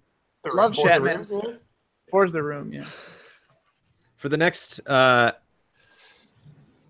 response, I will accept a one-word adjective review for the game in question. Just one word from those who've played it, those that want to weigh in. I have Dazzling. not. I'm Braga locked asks, and loaded. Let's go with Dazzling. how's Mario Odyssey now that it's out? Dazzling. Definitely. It dazzles. Dazzling. I don't know. I haven't played it yet. Mario dazzles. Kyle, one word. Flawless. Damian, are you abstaining until a score has been issued? Or Yeah, I can't do say you drop a anything, word? sorry. You can't. All right. Bloodworth, are you dazzling? You like dazzling? Yeah. I'm on the dazzling boat. Pack of puppies. Hooray! Someone just won the lottery and is dumping all the money on Easy A. Besides the obvious studio, what is the one feature, be it a new piece of equipment, a new show, job benefits, outside help, etc., that each of you would pick to implement for Easy A if you suddenly had access to ungodly amounts of money? More staff for me. IMAX via camera. More. IMAX. IMAX. Syndrome. IMAX. Immediately. And like Digital, you don't, bro. and like you haven't actually made the deal yet to like show the film in IMAX theaters. You're just shooting all Huber syndromes in IMAX just to get ready. Just so ready, yep. Huber, that would make me so mad, dude.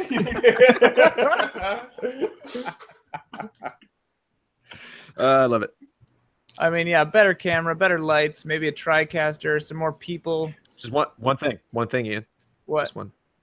Just one of them. What's the top of that list? Better camera. We have unlimited money, but we can only pick one thing. Well, I know what's the top. What's number one? What's the top? What's the first thing you go by? First, top priority. Got it. Yeah.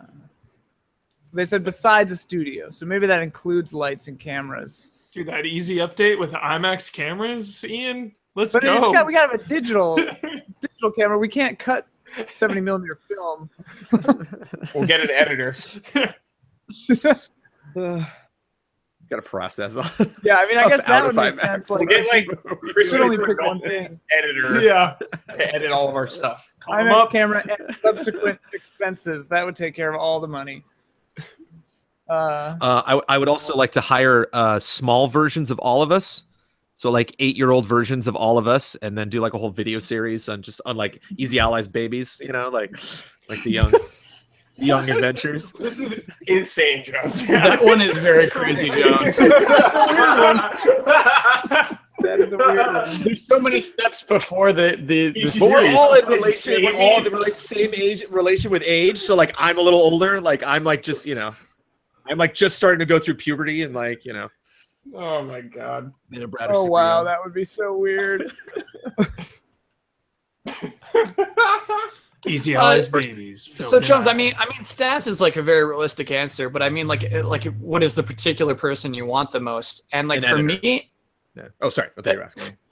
oh, I do. I am curious what yours is, and editor's a really interesting answer. For me, it's like, I want a boss who's gonna like be mean to all of us. Like when we're making mistakes, Yeah. like just say like, hey, you could be fired. You know what I mean? None of us have that pressure. We're not gonna fire each other. I don't want that. So like, Yeah, I don't want that either. I want man. that so bad. I want I want- somebody with just like, go ahead. I want someone who's, I mean, maybe what you're driving at, like, we need a business PR Yes. thing. And like, I think if they were really good at their job, it would serve the purpose that I think you're driving at there. Like, I don't think we need to be told that stuff. We just need to be told how to do things better to get it more out there.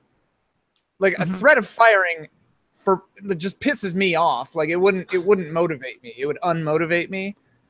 So like a boss would be the opposite of what I would want. But I'll yeah. threaten myself. Thank you very much. Yeah, I put enough pressure on myself for all of me. Oh yeah, I for hear sure. you. Oh, and I'm going to change my first one. I'm going to go back. My first is obviously Rick Hogue. I mean, clearly we have to bring him on. Just a lawyer. A retainer. Lawyer up. We lawyer up. Do you think you can just like sue people for us and that could be revenue? That'd be so cool. We become like control. Oh my God, who'd you sue first? Wow. I don't know if he's that kind of lawyer. Evil Lud, cow. did you chime in?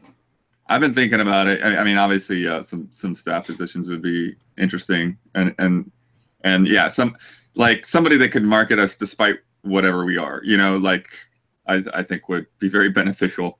But yeah, I think for me, probably get the library back. Like just be able to walk into a room and pick up anything we need at any time would be awesome. But like spend like a insane amount of money that has like retina scanners to get in, and like the doors automatically open, and it's like always 62 degrees, and like everything's made out of chrome.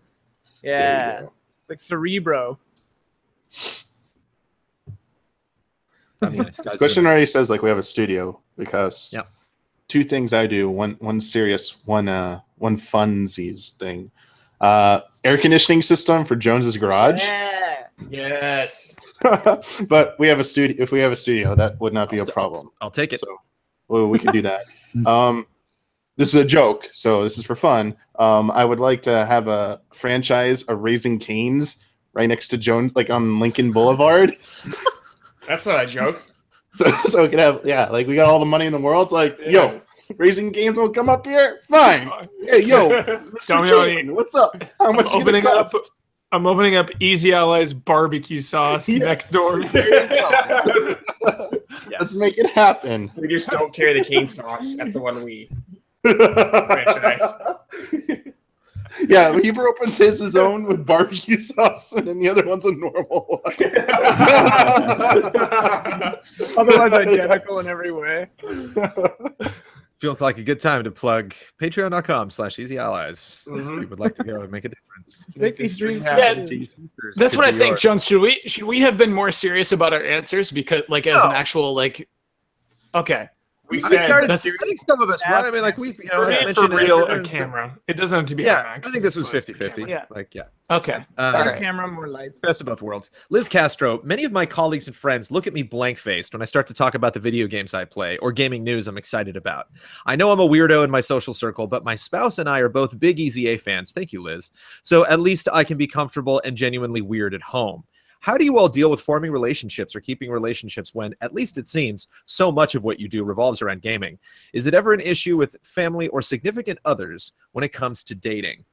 As I've gotten older year by year, I'm less inclined with just like bringing up a video game thing, like in a random social circle. Like I kind of accept like it's I hate that moment at a party when like somebody will bring something up to like, oh yeah, didn't you were saying something, and like 2 or 3 people turn to me and I can tell like you're not going to care. Like, Right. And I got to explain it and like it's fine. Never mind.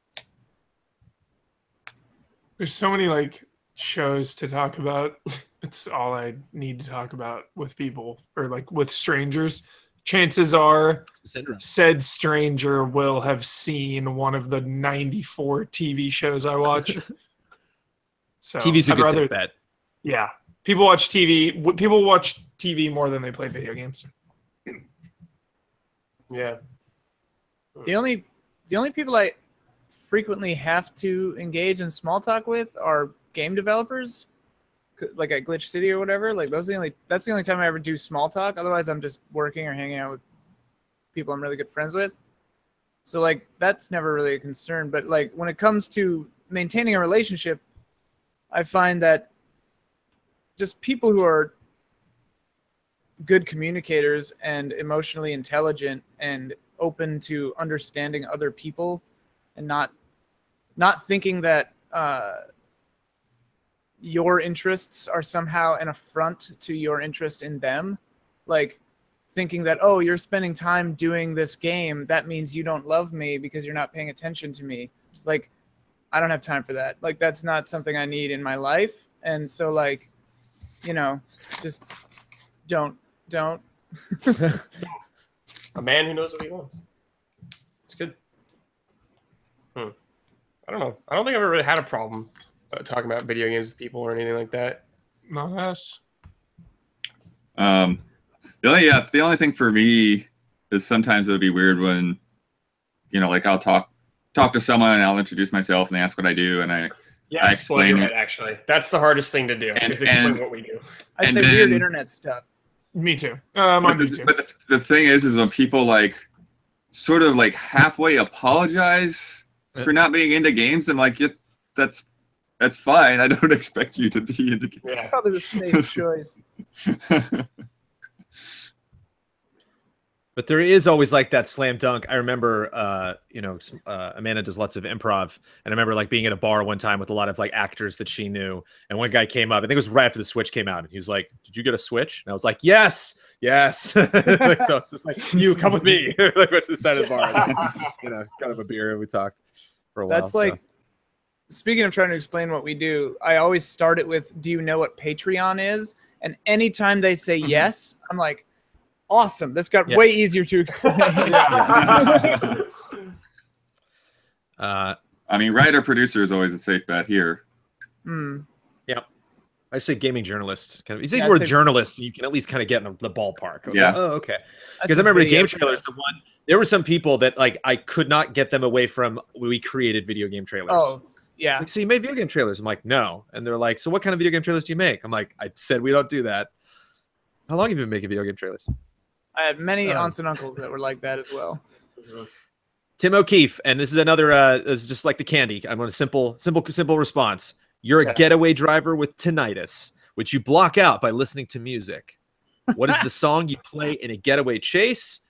Welcome to the Jungle by Guns N' Roses. Is mine. What song are you playing in your getaway chase? Curious what Huber picks. I imagine Huber has imagined himself in a getaway chase before. Something from like Drive or Batman. Some like Hans Zimmer hype. Hans Zimmer custom track Huber's Escape. That he wrote for you. He wrote for you. You've never heard until the actual chase. You're gonna hit play and be like, all right, Hans, get me out of this. It's got all kinds of like weird audio like illusions in it. It's like the most stressful song you've ever heard. Oh my god, that's awesome. I got a fun one. I'm gonna go with the spinach rag from Final Fantasy VI. How does that go? Yeah, I need a little of it. I can't.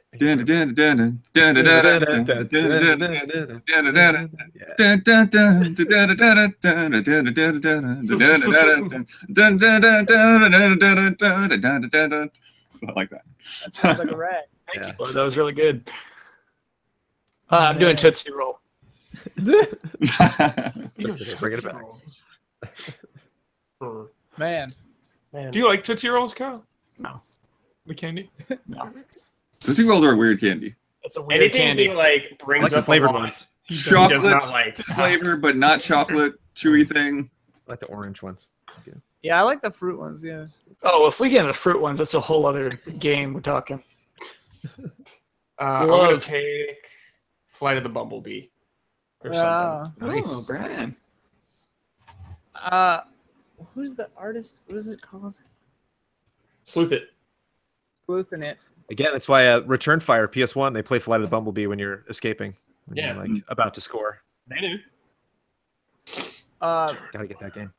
Weirdly, I think that song "Energy" by Avellino that was from the FIFA trailer, I think, is really good. That song hypes me up. Nice. So if you want to be hyped during a car chase, that. Otherwise, just like that Kavinsky album that Nightcall is from, just that whole thing. Oh, the Drive, whatever. They use that on Drive. Yeah, I can't remember the name of the album. I think it's called like Outrun. Yeah. No, wait, that's the song? Yeah, that's the album. Yeah. Outrun. All right, lightning round. 30 minutes left. Mike Hook 1. Okay. What are the top 10 Mike Hook. video game bears? Go. Video game bears? The epic bear mount in World of Warcraft. Top tier. Monokuma. Nice. Dude, Kuma. for 10. Is it Banjo Bear? Yes, Yes. he is. It's got to be there. Count it. Monokuma is his actual name? I thought it was just Kuma. The bear from Witcher 3. Oh, we're talking about two different Kumas there. Well, number one. There's the Number Tekken one. Bear. Tekken Bear is Kuma. Tekken Bear's just Kuma. Yeah. Yeah. Which Witcher means 3. Skellige. Yeah, Bloody, remember the bear? And Skellige busts in Witcher 3. Witcher 3, dude. Starts calling people. Yeah. The best. The Berserker guys, right? Yeah. 10 out Are of there 10. any other like anthropomorphic bears and stuff? Any friend bears? I mean, Winnie Like the a full- Pooh, but I don't think that should count, No, Jones. not a gaming bear. No. Yeah. Nope. I always really liked hunting for bears in Red Dead. Yeah, I was Super trying to intense. remember. Is there a zombie bear at any point in Red Dead? I think Oh, so. for sure. Yeah. Yeah. I'm kind of surprised nobody thought of this because the game is so good, but Naughty Bear is very good. That's a teddy bear? Blood boot Kyle. Boot it. We got 6 bears. I would if How I did knew for Naughty sure Bear? it's not back in. Got to at least come up with 10 bears. The bears. It's hard. There's so many like bear NPC. Or, like, there's not actual bear characters. It's just like bears in games. Yeah. Any fans of the Donkey Kong Country 3 bears? That's what I was going to say. Yeah, Kyle, that's such a great game. Why don't you name me a great bear NPC from that game? Which one? Donkey Kong Country 3. I've never played 3, dude. Okay, never mind. What I don't about remember the bears. Caleb's Big Hunter? What are those games? Yeah. Cabela. Caleb. Caleb's Big Hunter.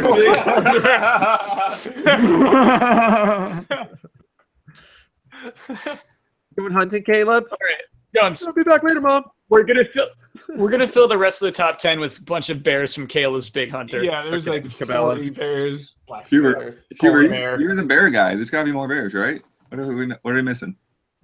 What about like are the bears cool in Far Cry Primal or whatever? Primal, talked you can about have it, a really but- cool bear. You can like pet it. Oh, just like a druid from Warcraft's probably good. You know. Yeah, Is there that's a any good famous one. druid A that turns into a bear? Tauren bear. Yeah. Can't Does Teddy you? count? From Teddy. Persona 4? Oh, Kind of not really, but sort of. Yeah. Sure, why not? Yeah, why not? can you? We're gonna get Yeah, fucked can't you now. like ride a bear in Zelda? Yes. Yes, Yeah. you can. Breath of the Wild. Hype. Cody. Good call, Blood. There's an electric bear in League of Legends, apparently. Oh. Wally Philly. bear.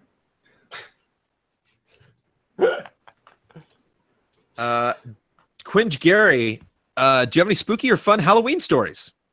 Maybe pick up the pace if you don't have one and you don't have to say it. You don't like need to go to We everybody. were Good playing Halloween stories.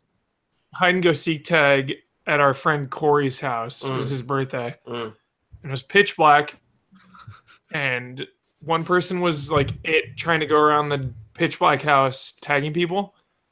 And there was like I'll never forget this. There was like a vertical line of light that went through the room.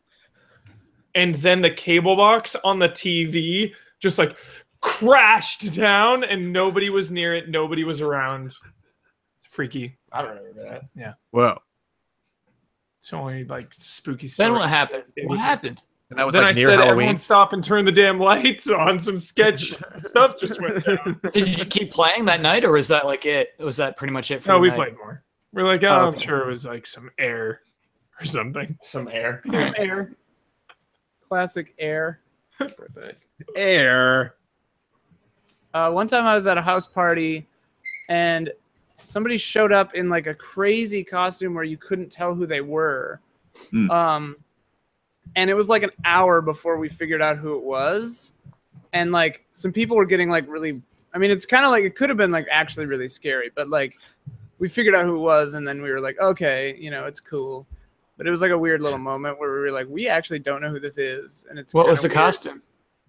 It was like a weird, like, they were wearing like 4 coats and they had like this weird, just like, I don't remember. It was like a cloak over their head. It was just very bizarre. It looked very like pieced together, like a zombie homeless person or something that you couldn't see. And they just weren't saying anything. And they like left for a while, and it was all very. I'd be bizarre. so irritated. I would not I be. would be, happy yeah, I'd be a little with frustrated about that. Some people got kind of mad. Yeah, it was. Yeah.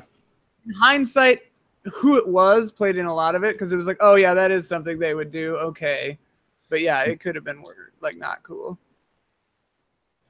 It's an interesting story. I don't know. I liked it, Ian. I don't. Yeah, nothing specific. I love Halloween, but nothing. No Halloween story jumps out. Last year, Kyle Uh-huh. wore a costume Sorry, Quinn. that was just like a bare-chested. Randy Yes, Orton. Kyle's Randy Orton costume. Surprisingly That's a fun Halloween convincing on story. camera. The greatest. The Those greatest. are, those are my real muscles. God, Those are my real muscles. when Kyle was the Viper. Yeah, Randy Orton RKOing everybody. 10 out of 10. I wish he knew the pose though. He taught me the pose. I tried it.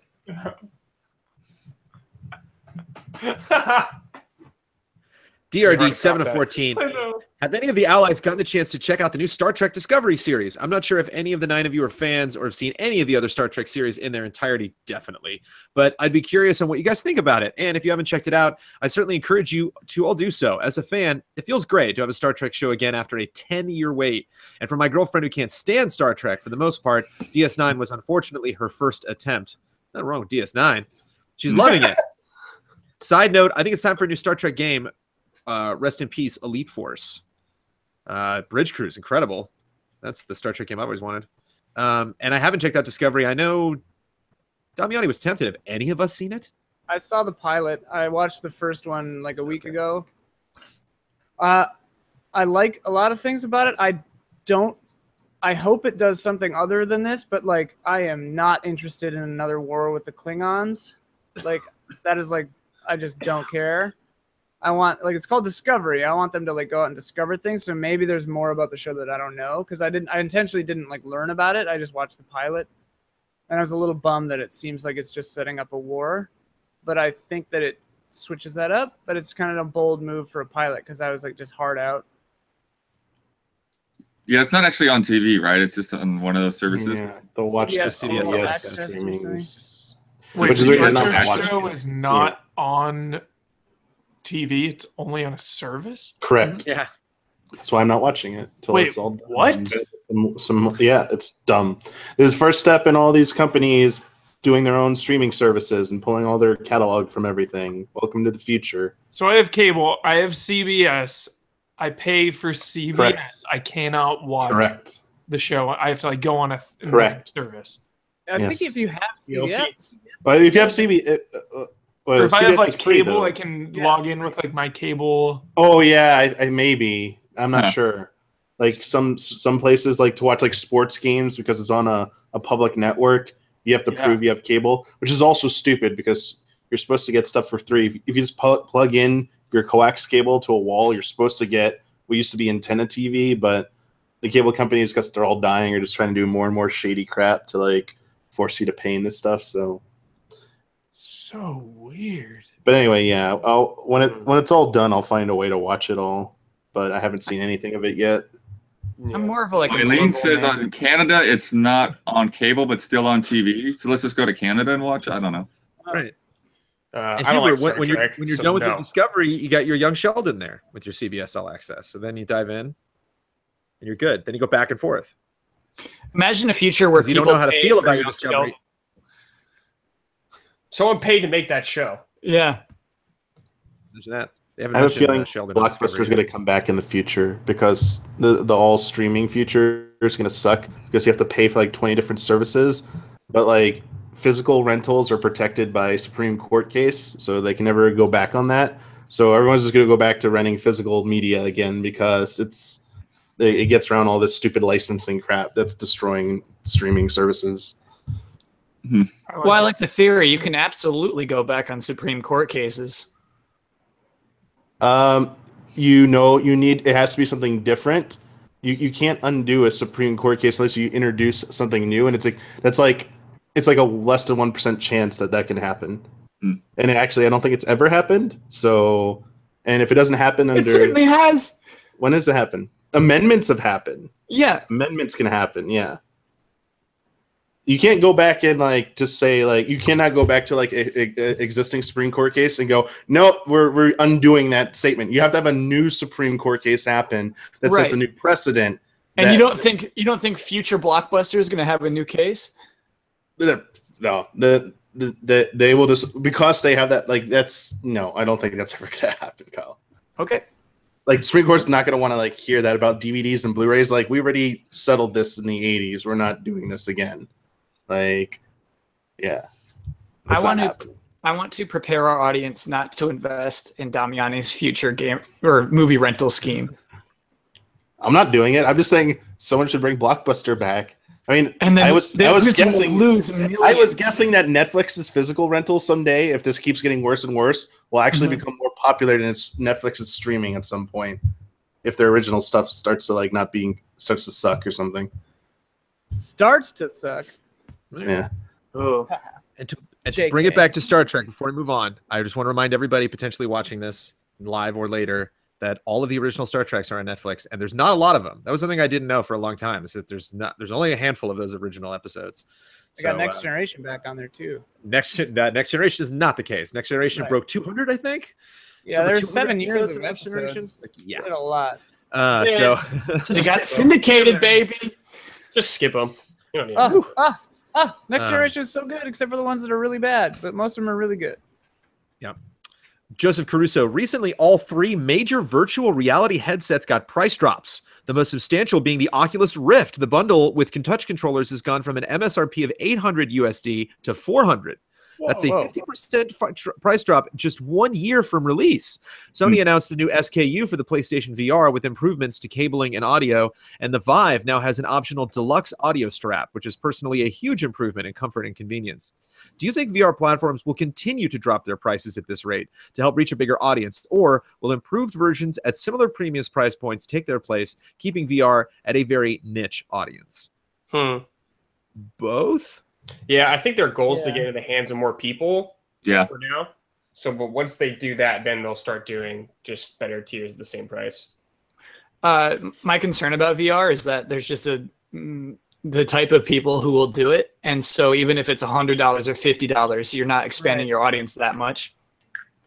That's kind of my feeling too. Is like you're gonna get who you're gonna get, and then you're gonna cap out because no one else wants it.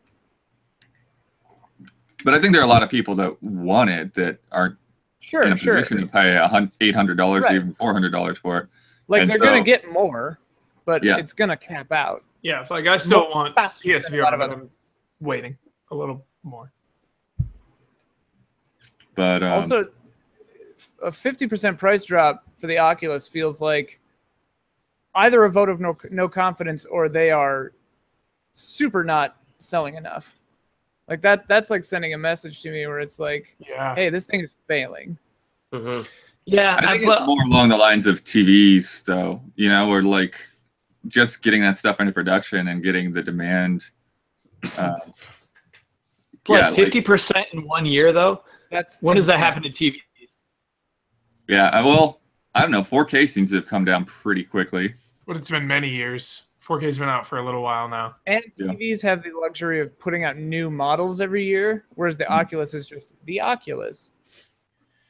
I think in the Oculus's case, Facebook isn't concerned about making the money right now too much. And so, you know, they got bought by a huge company and they're fine. And so they're really trying to implement their stupid systems and see how they can monetize VR in the future. The Vive is clearly the best one. Oculus controller is my favorite, though. So it's tricky. Yeah. Yes, VR. The Oculus controller is dynamite. The Vive controller is weird. Yeah. They're all still great, but yeah, interesting. I think I still could see a flood happen because it's like you look at Switch and you look at how excited people are to have games like Stardew Valley and stuff that like already came out, but it's like now it's accessible on something. I think that's like really a potential sell, you know, for the Switch for some people. It's just like, oh, okay, it's got all this stuff on it that I wanted to play anyway. I wonder if there's this you get to this point where it's like we've had a couple years of all of these amazing games, maybe losing their exclusivity on a specifically a Vive or an Oculus, and now it's available on everything. So that once it finally hits that price point that works for people, then you're looking at it. It's not like, well, I'm just waiting for the right games to come out. It's like you've had 2 years of amazing games. You kind of are more familiar with a lot of these titles, or maybe even stuff like Skyrim and Bethesda's games that are going to VR. I just wonder if it's going to hit a point where like everybody's starting to adopt. I'm not like making a Pactor prediction here. I'm just curious if VR has the potential to do that. Yeah, I think there's a lot of, the developers are still figuring it out too. So like the interface in many cases just doesn't feel natural. Like when you talk about Fallout VR, like trying to play that is really confusing. And so when you get to the point where I can just pop a headset on and I know what I'm doing because they've got the UI figured out, that's going to be a whole different place. Like Huber had brought up Ready at Dawn for the bets for Paris Games Week, just kind of like, Ready at Dawn, what have they been doing? Like they made Lone Echo. They made a really, really, really good VR game it's exclusive on Oculus. Echo Arena, which is just a mode in Lone Echo, was my favorite VR thing that I played at E3 for Judges Week.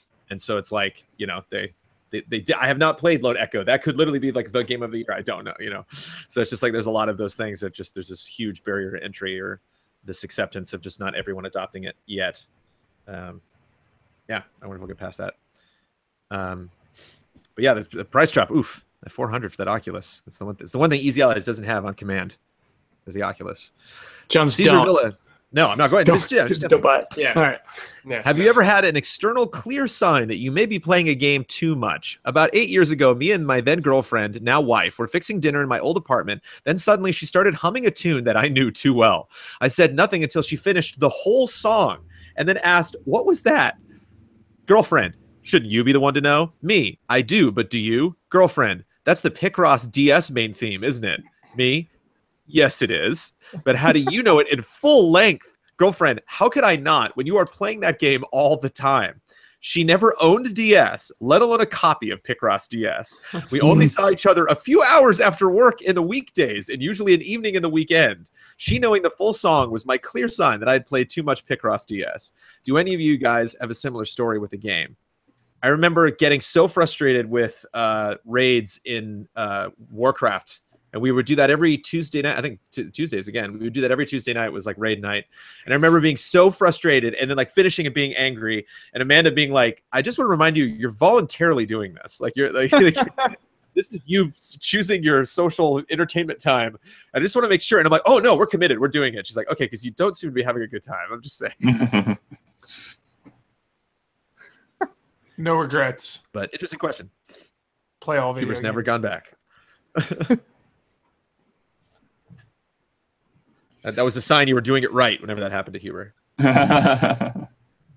You're living life to the fullest. I don't know. Stopping Persona 5 to try to finish Nier Automata, I would have rather just spent that time on Persona 5, I think. Because now I'm just never going to play Persona 5 again.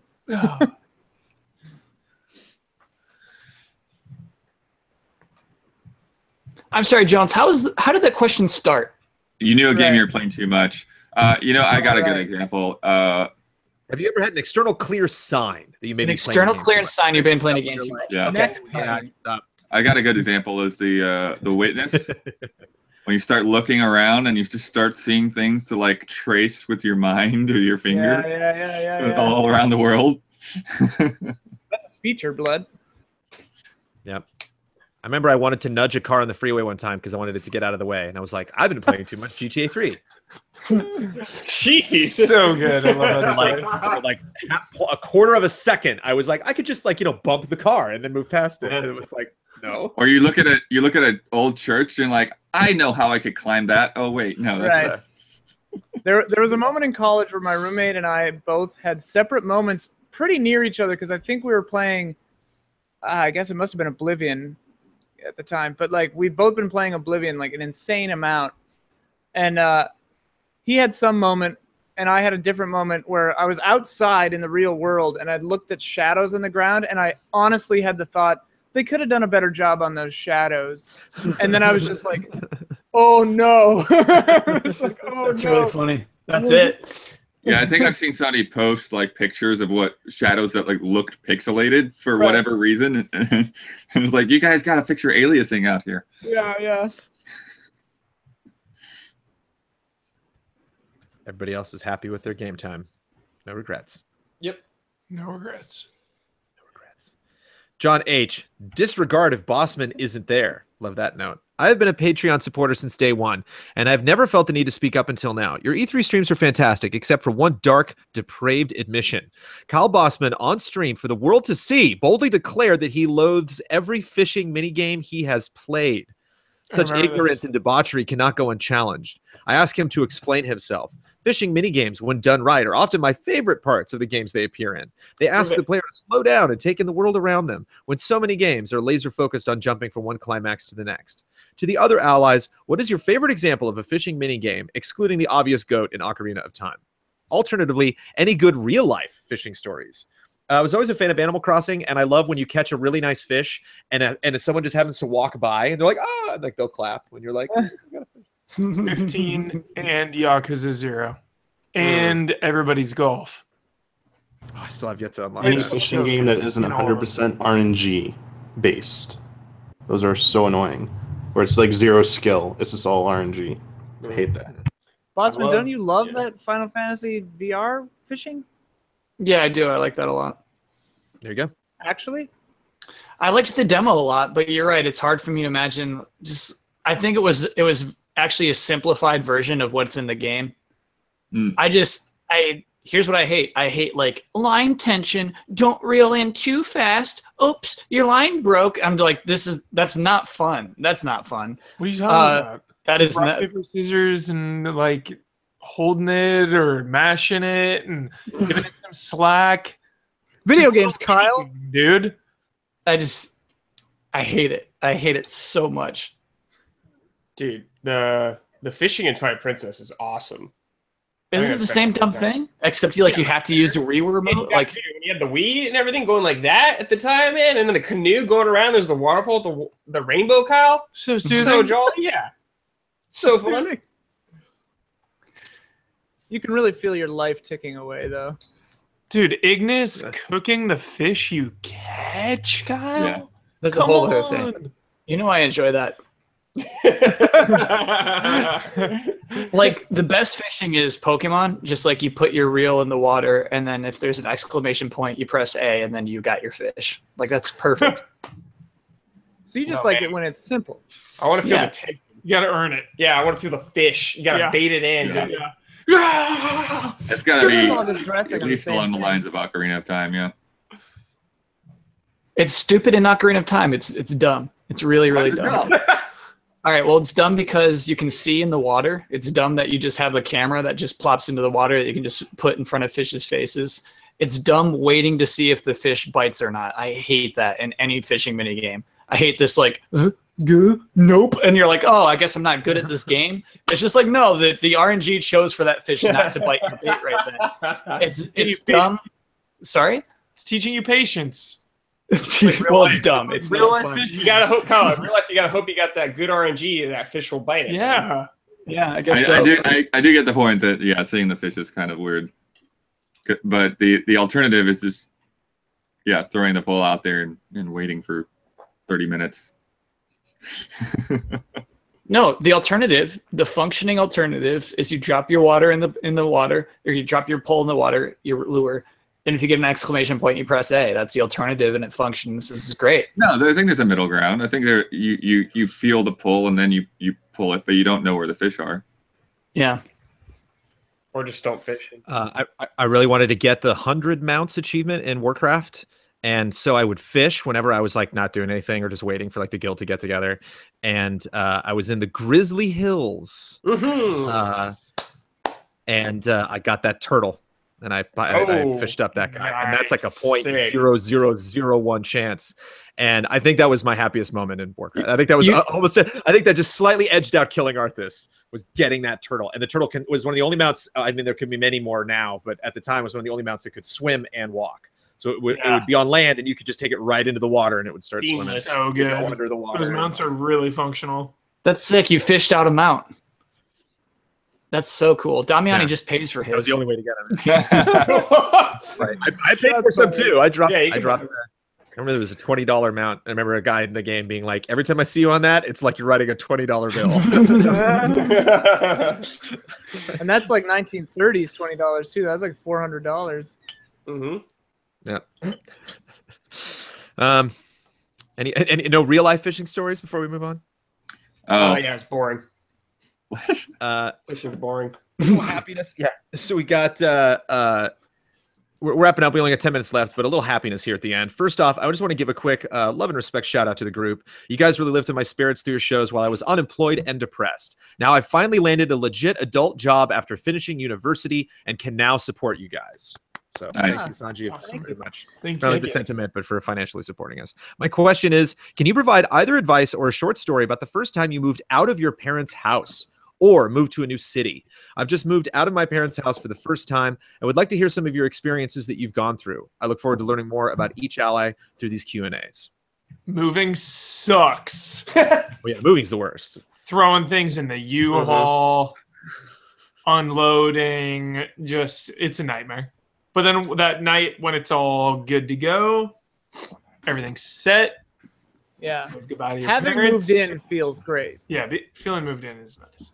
But specifically out of the parents' house, like any, I remember like because I've been really bad with food preparation my whole life. So I remember hanging out with college friends, or that used to be former high school friends. And I was like, so what do you like, eat?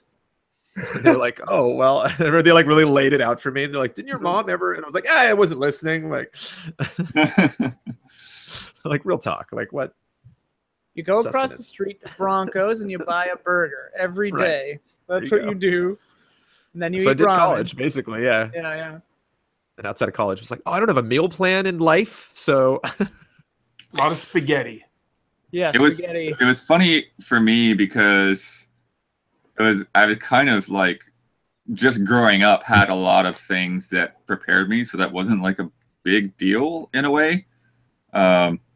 Like I went to, I don't know if you know what Alateen is, but it's like for like kids of alcoholic parents, and so there would be like Alateen conventions that were like a weekend long, and I went to the first couple of those like really young, like 7 or 8, and my brother was there as well. And then when I got a little older, I went to like camps that were like a week long, and then a couple of years later, like I was like on staff at a camp that was like the whole summer. So by the time it was like I'm just going to Texas, it was like, well, it was just kind of like one of those same kind of things. And I thought I was only going to be gone for a year at that time. It wasn't until I was there that I realized I was probably going to move to LA afterwards. Crazy. Just enjoy it. If it's your first time, enjoy it, because I always think back fondly of first moving out. It's scary and awesome, and the world gets a lot bigger. Yeah. You realize like how much freedom you have when you're an adult, and it only kind of keeps getting more and more. Obviously, you have responsibilities, but anytime, as far as moving goes, like anytime I've moved, I don't know if this is good advice or bad advice. I've always just kind of done it like a Band-Aid, kind of just like when I moved to LA, my roommate at the time in Chicago was like, I'm going back to Minneapolis. I'm like, I guess I'll go to LA. Like literally, that was how much thought I put into it.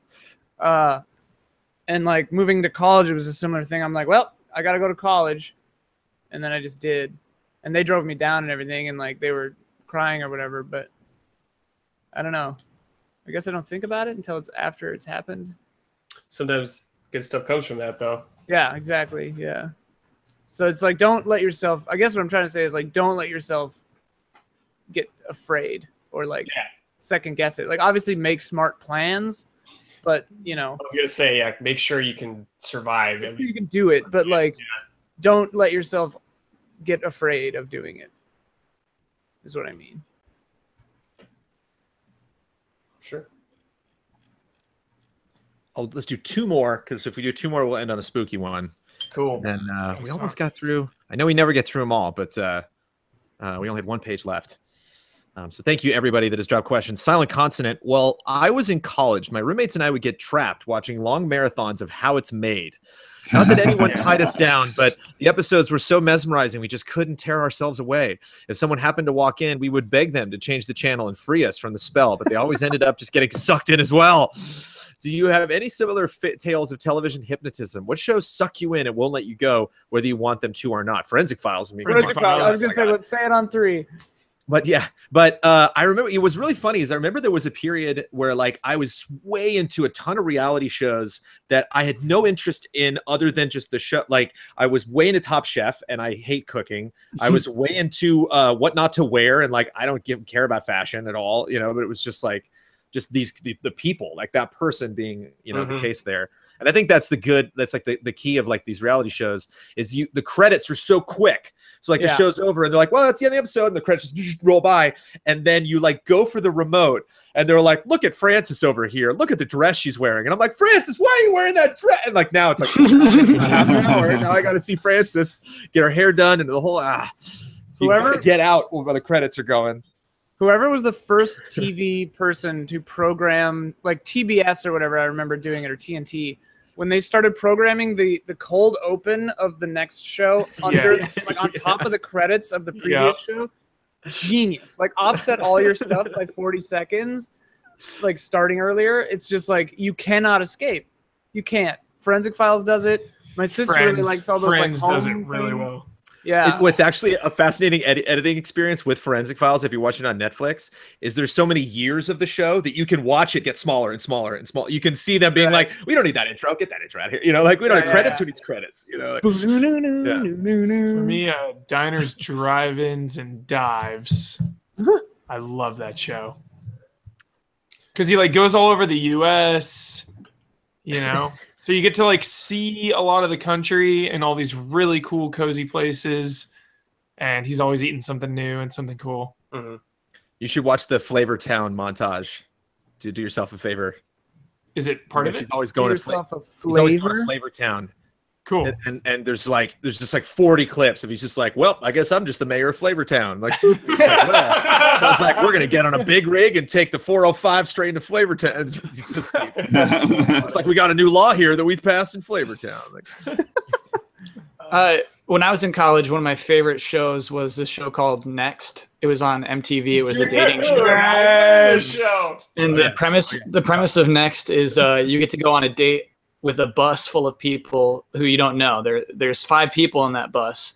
And Weird. So if you don't like the person who came out first off the bus, you say the word next, and that person has to go back on the bus, and then the next person comes out, and then you try to have a date with that person. If you don't like that person, you say next. And what's weird is there's an incentive. There's an incentive for the bus person to be on the date for as long as possible, even if they don't like this date, because I think they accrue like $1 for every minute they're on the date. And then at the end, the person says, okay, you have an option now. You can have $200 or you can go on a second date with me. And they go, I didn't like you, $200. And then they go back on the bus and they all celebrate. It's just the bus going nuts. Yeah. I was thinking a lot about that show, and like I don't think I could watch it today, but I loved it. I love that show to death. What's the library one? Quiet Library? Yeah. Silent Library. Silent Library, yeah. I don't know that one. You just reminded me of in college I would watch MXC, Most Extreme Elimination Challenge. Oh, Awesome. yeah. It was like yeah. Tasha's Castle or whatever, but with Where like they overdub American it. VO. I would watch that for hours and hours. Yeah.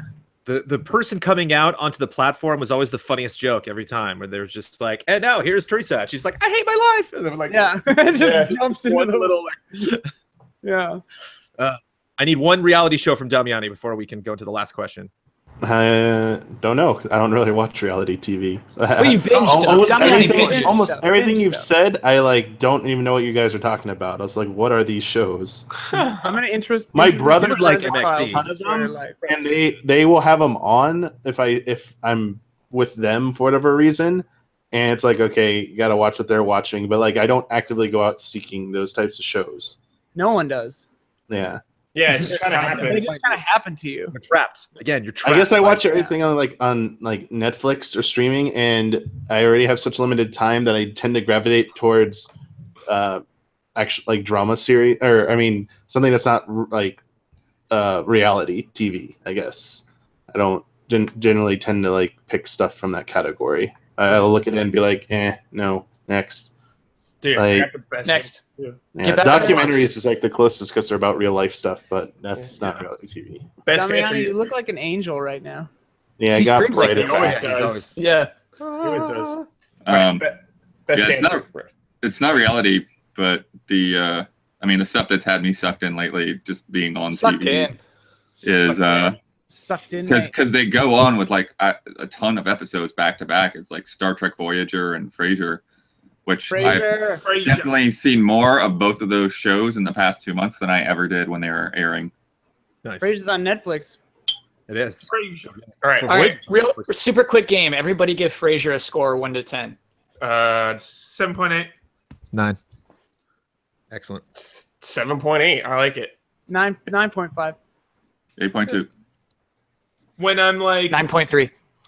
when I'm on my 58th birthday, Frasier will bump up to a 9. Yeah. All right. All right. He's Best the one reality that's show. Best reality show, Huber? Jersey Shore. Jersey Shore. It's Jersey Shore. top tier. It's sucked in. Hard. Yes, sucked in. It's sucked in. You guys are Situation. Yeah. All right, it is October, so we're going to wrap it up with a spooky question from Robert Seven Lee. Thank you to Robert and everyone else, whether we had time to get to your questions or not. Ben's reaction to the whole Bernstein bears got me looking into the weird and strange things that supposedly go on. Thanks, Ben. I know Huber went through your spooky experiences last Halloween. I just want to ask if any of the allies have experienced anything out of the Twilight Zone, something that was bizarre, strange coincidences, or things that couldn't be explained. I would go in the back door of my theater in high school, which I still believe is haunted, and I was walking from the back of the theater to the front of the theater, and I would do this with the lights off. So there's the theater I would turn on, and I just knew the theater, and I could tell like if like a little light was coming in through a window or something. Like I just knew what the theater, how big everything was, and so I had no problem walking through this theater with the lights off. And I walked to the middle of the stage, and I opened up the curtain, and then walked from the middle of the curtain to the end of the stage, and then walked around the seats and turned the light on and looked at the stage, and the stands were up, the corral stands, because they were doing a performance that I had just seemingly walked through, because I opened up the curtain and walked to the center of the stage, and I was like walking back, and I was like, how is that possible? How did I just walk where I walked if the entire length of the stage was blocked by like a giant stand? I don't know. Weird. Whoa. Jones, re-explain that story. It makes no sense. I got really lost. I walked across He the walked stage. through something that Once was I turned there. lights on, was full of stuff, and I didn't feel it or touch it, or I walked in a You just space walked that by I could it, not have man. walked You in. walked by some stuff. You walked by some stuff. That's Yeah. your spooky stories. I walked by some stuff. And Their grandstands is literally a metal wall of things people are standing on that takes up the entire width of the entire stage. Obviously So by saying I not. walked around it is like saying I was 20 feet off from where I thought I was in a path I took every morning, 365 days a year, doing all theater So stuff. and stuff. risers, like yeah, big. Jones phased. He phased through the risers. I'm not saying I phased. It was just weird. It was unexplained. Okay. I don't know what I did. Jones, also, I'm loving that your That was lip sync bizarre. is terrible on this stream. Yeah, Yeah. I think it's my Wi-Fi isn't as bad out here. So But it's just there's like an My Wi-Fi. irony to it. my Wi-Fi. Strange and unexplained stories. I think I I've always told- see like a moving person in the reflection of my computer monitor. Oh, I'll be writing. that's creepy. I'll too be creepy, writing a review, That's lightning. doing something. Yeah. No TV is on, nothing, and just in the on the top of the monitor, like a person will go by, and I'll feel a person there, and I'll turn around. It happens so often. I feel like you're just so ingrained with like pop culture. You just subconsciously project that in your mind on there. It freaks me out. It's happened like 15 times over the course of the last year. There's just Wait, like, someone just the moving. last year, dude? Like not before that? From what I remember. I mean, it's been going on for a while. You're spooking I me. can't give you an exact date, but like, Ghost hunters. You're spooked. yeah, it's nuts. New betting stake. Kyle has to spend the night at Huber's. In front of the monitor. Yeah, yeah. Writing a review all night. I used to have scary hallucinations as a child where I would like see things move and hear things talk to me that like weren't there. Whoa. Whoa. Dude, Kyle. Yeah. Yeah, pretty bad stuff. Exorcist, dude. Yeah. I Explains get a lot, sleep actually. paralysis. Sure. Ian, you were doing one. Well, I can't remember if I've told this story in an Easy Allies capacity or not. But when I'll try to tell it as short as possible. When we were in the Bahamas, we were at the that plantation, the old like slave plantation on San Salvador. In the previous year, I feel like I've told this story before. The previous Yeah, I year, they had- remember this one. right. Anyway, and I saw like it's happened a few times in my life where I've seen like I don't really believe in ghosts or anything, but like there have been times where I've seen like what you might say is like a ghost or whatever, and then had someone else independently describe what it looked like, and it matched what I saw without me having told them. And I'm just like, well, that's weird. Like down to like details. And I'm like, well, that's weird. So that's the shortest version of that story because I didn't even tell it. But yeah,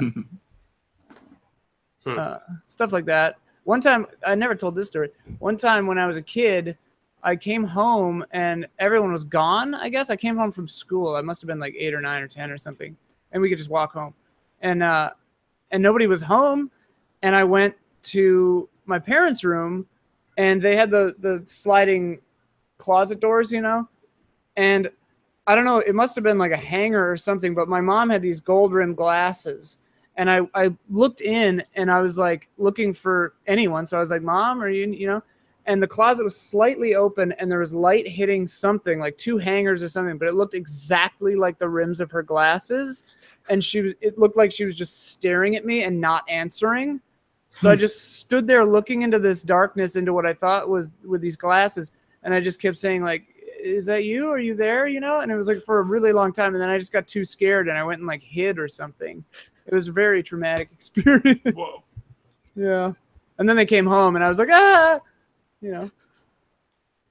So that happened.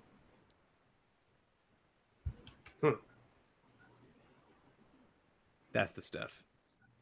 Anybody else before we wrap it up? I'll talk about like sleep paralysis because I get that every now and then, where you're like in a half state of being awake and asleep, and you just can't move. So intense. But you're like conscious of it. So like I'll be Brad, laying. It happens when I sleep on my back the most. So you're laying there and you're like, you can't move.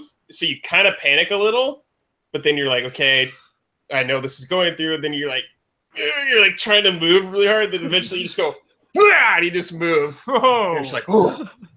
Brad, Do you ever see, stop like, sleeping on your back. I do. So you're supposed to sleep on your back, which is the crazy thing. But do you ever see, like, sometimes they say if you get the night paralysis, you also get like terrors of like black like, figures or anything? I'm not getting like spooky images or anything like that.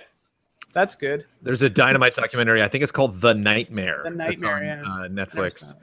That's one of the things that's really cool about it is they do like recreations of the stuff people see, but they show you them creating it. So you'll see the person getting in costume and like them setting up the lights, and then they'll like do the effect, and like it's still scary when they actually do the effect. I love that they're like very upfront about like we're faking this. So like if kids want to watch it or something, they can be like, oh, okay, I see what's happening. But still spooked me out. Still, I can't imagine that. That'd be creepy.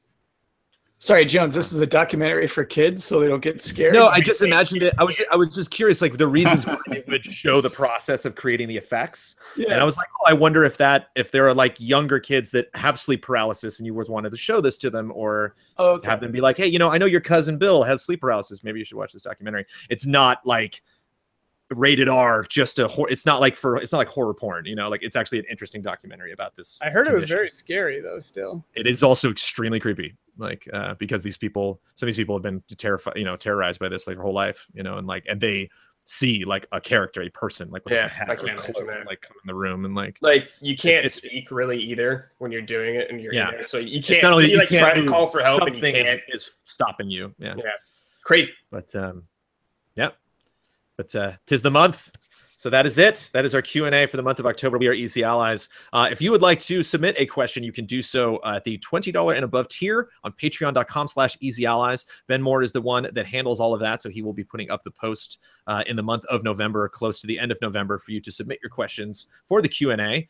And thank you to Ben for always handling that. And Ben could not be here today. But we have the rest of the allies on hand. They're usually here for Q&A. So thank you, gentlemen, for showing up and with your wonderful questions. Thank you, Bloodworth, for setting up the stream. It'll actually be Bloodworth that pulls the trigger on shutting everything down.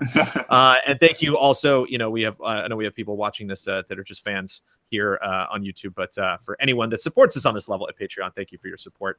And thank you to our mods and our wonderful community. And we'll see you next month. Take care, everybody.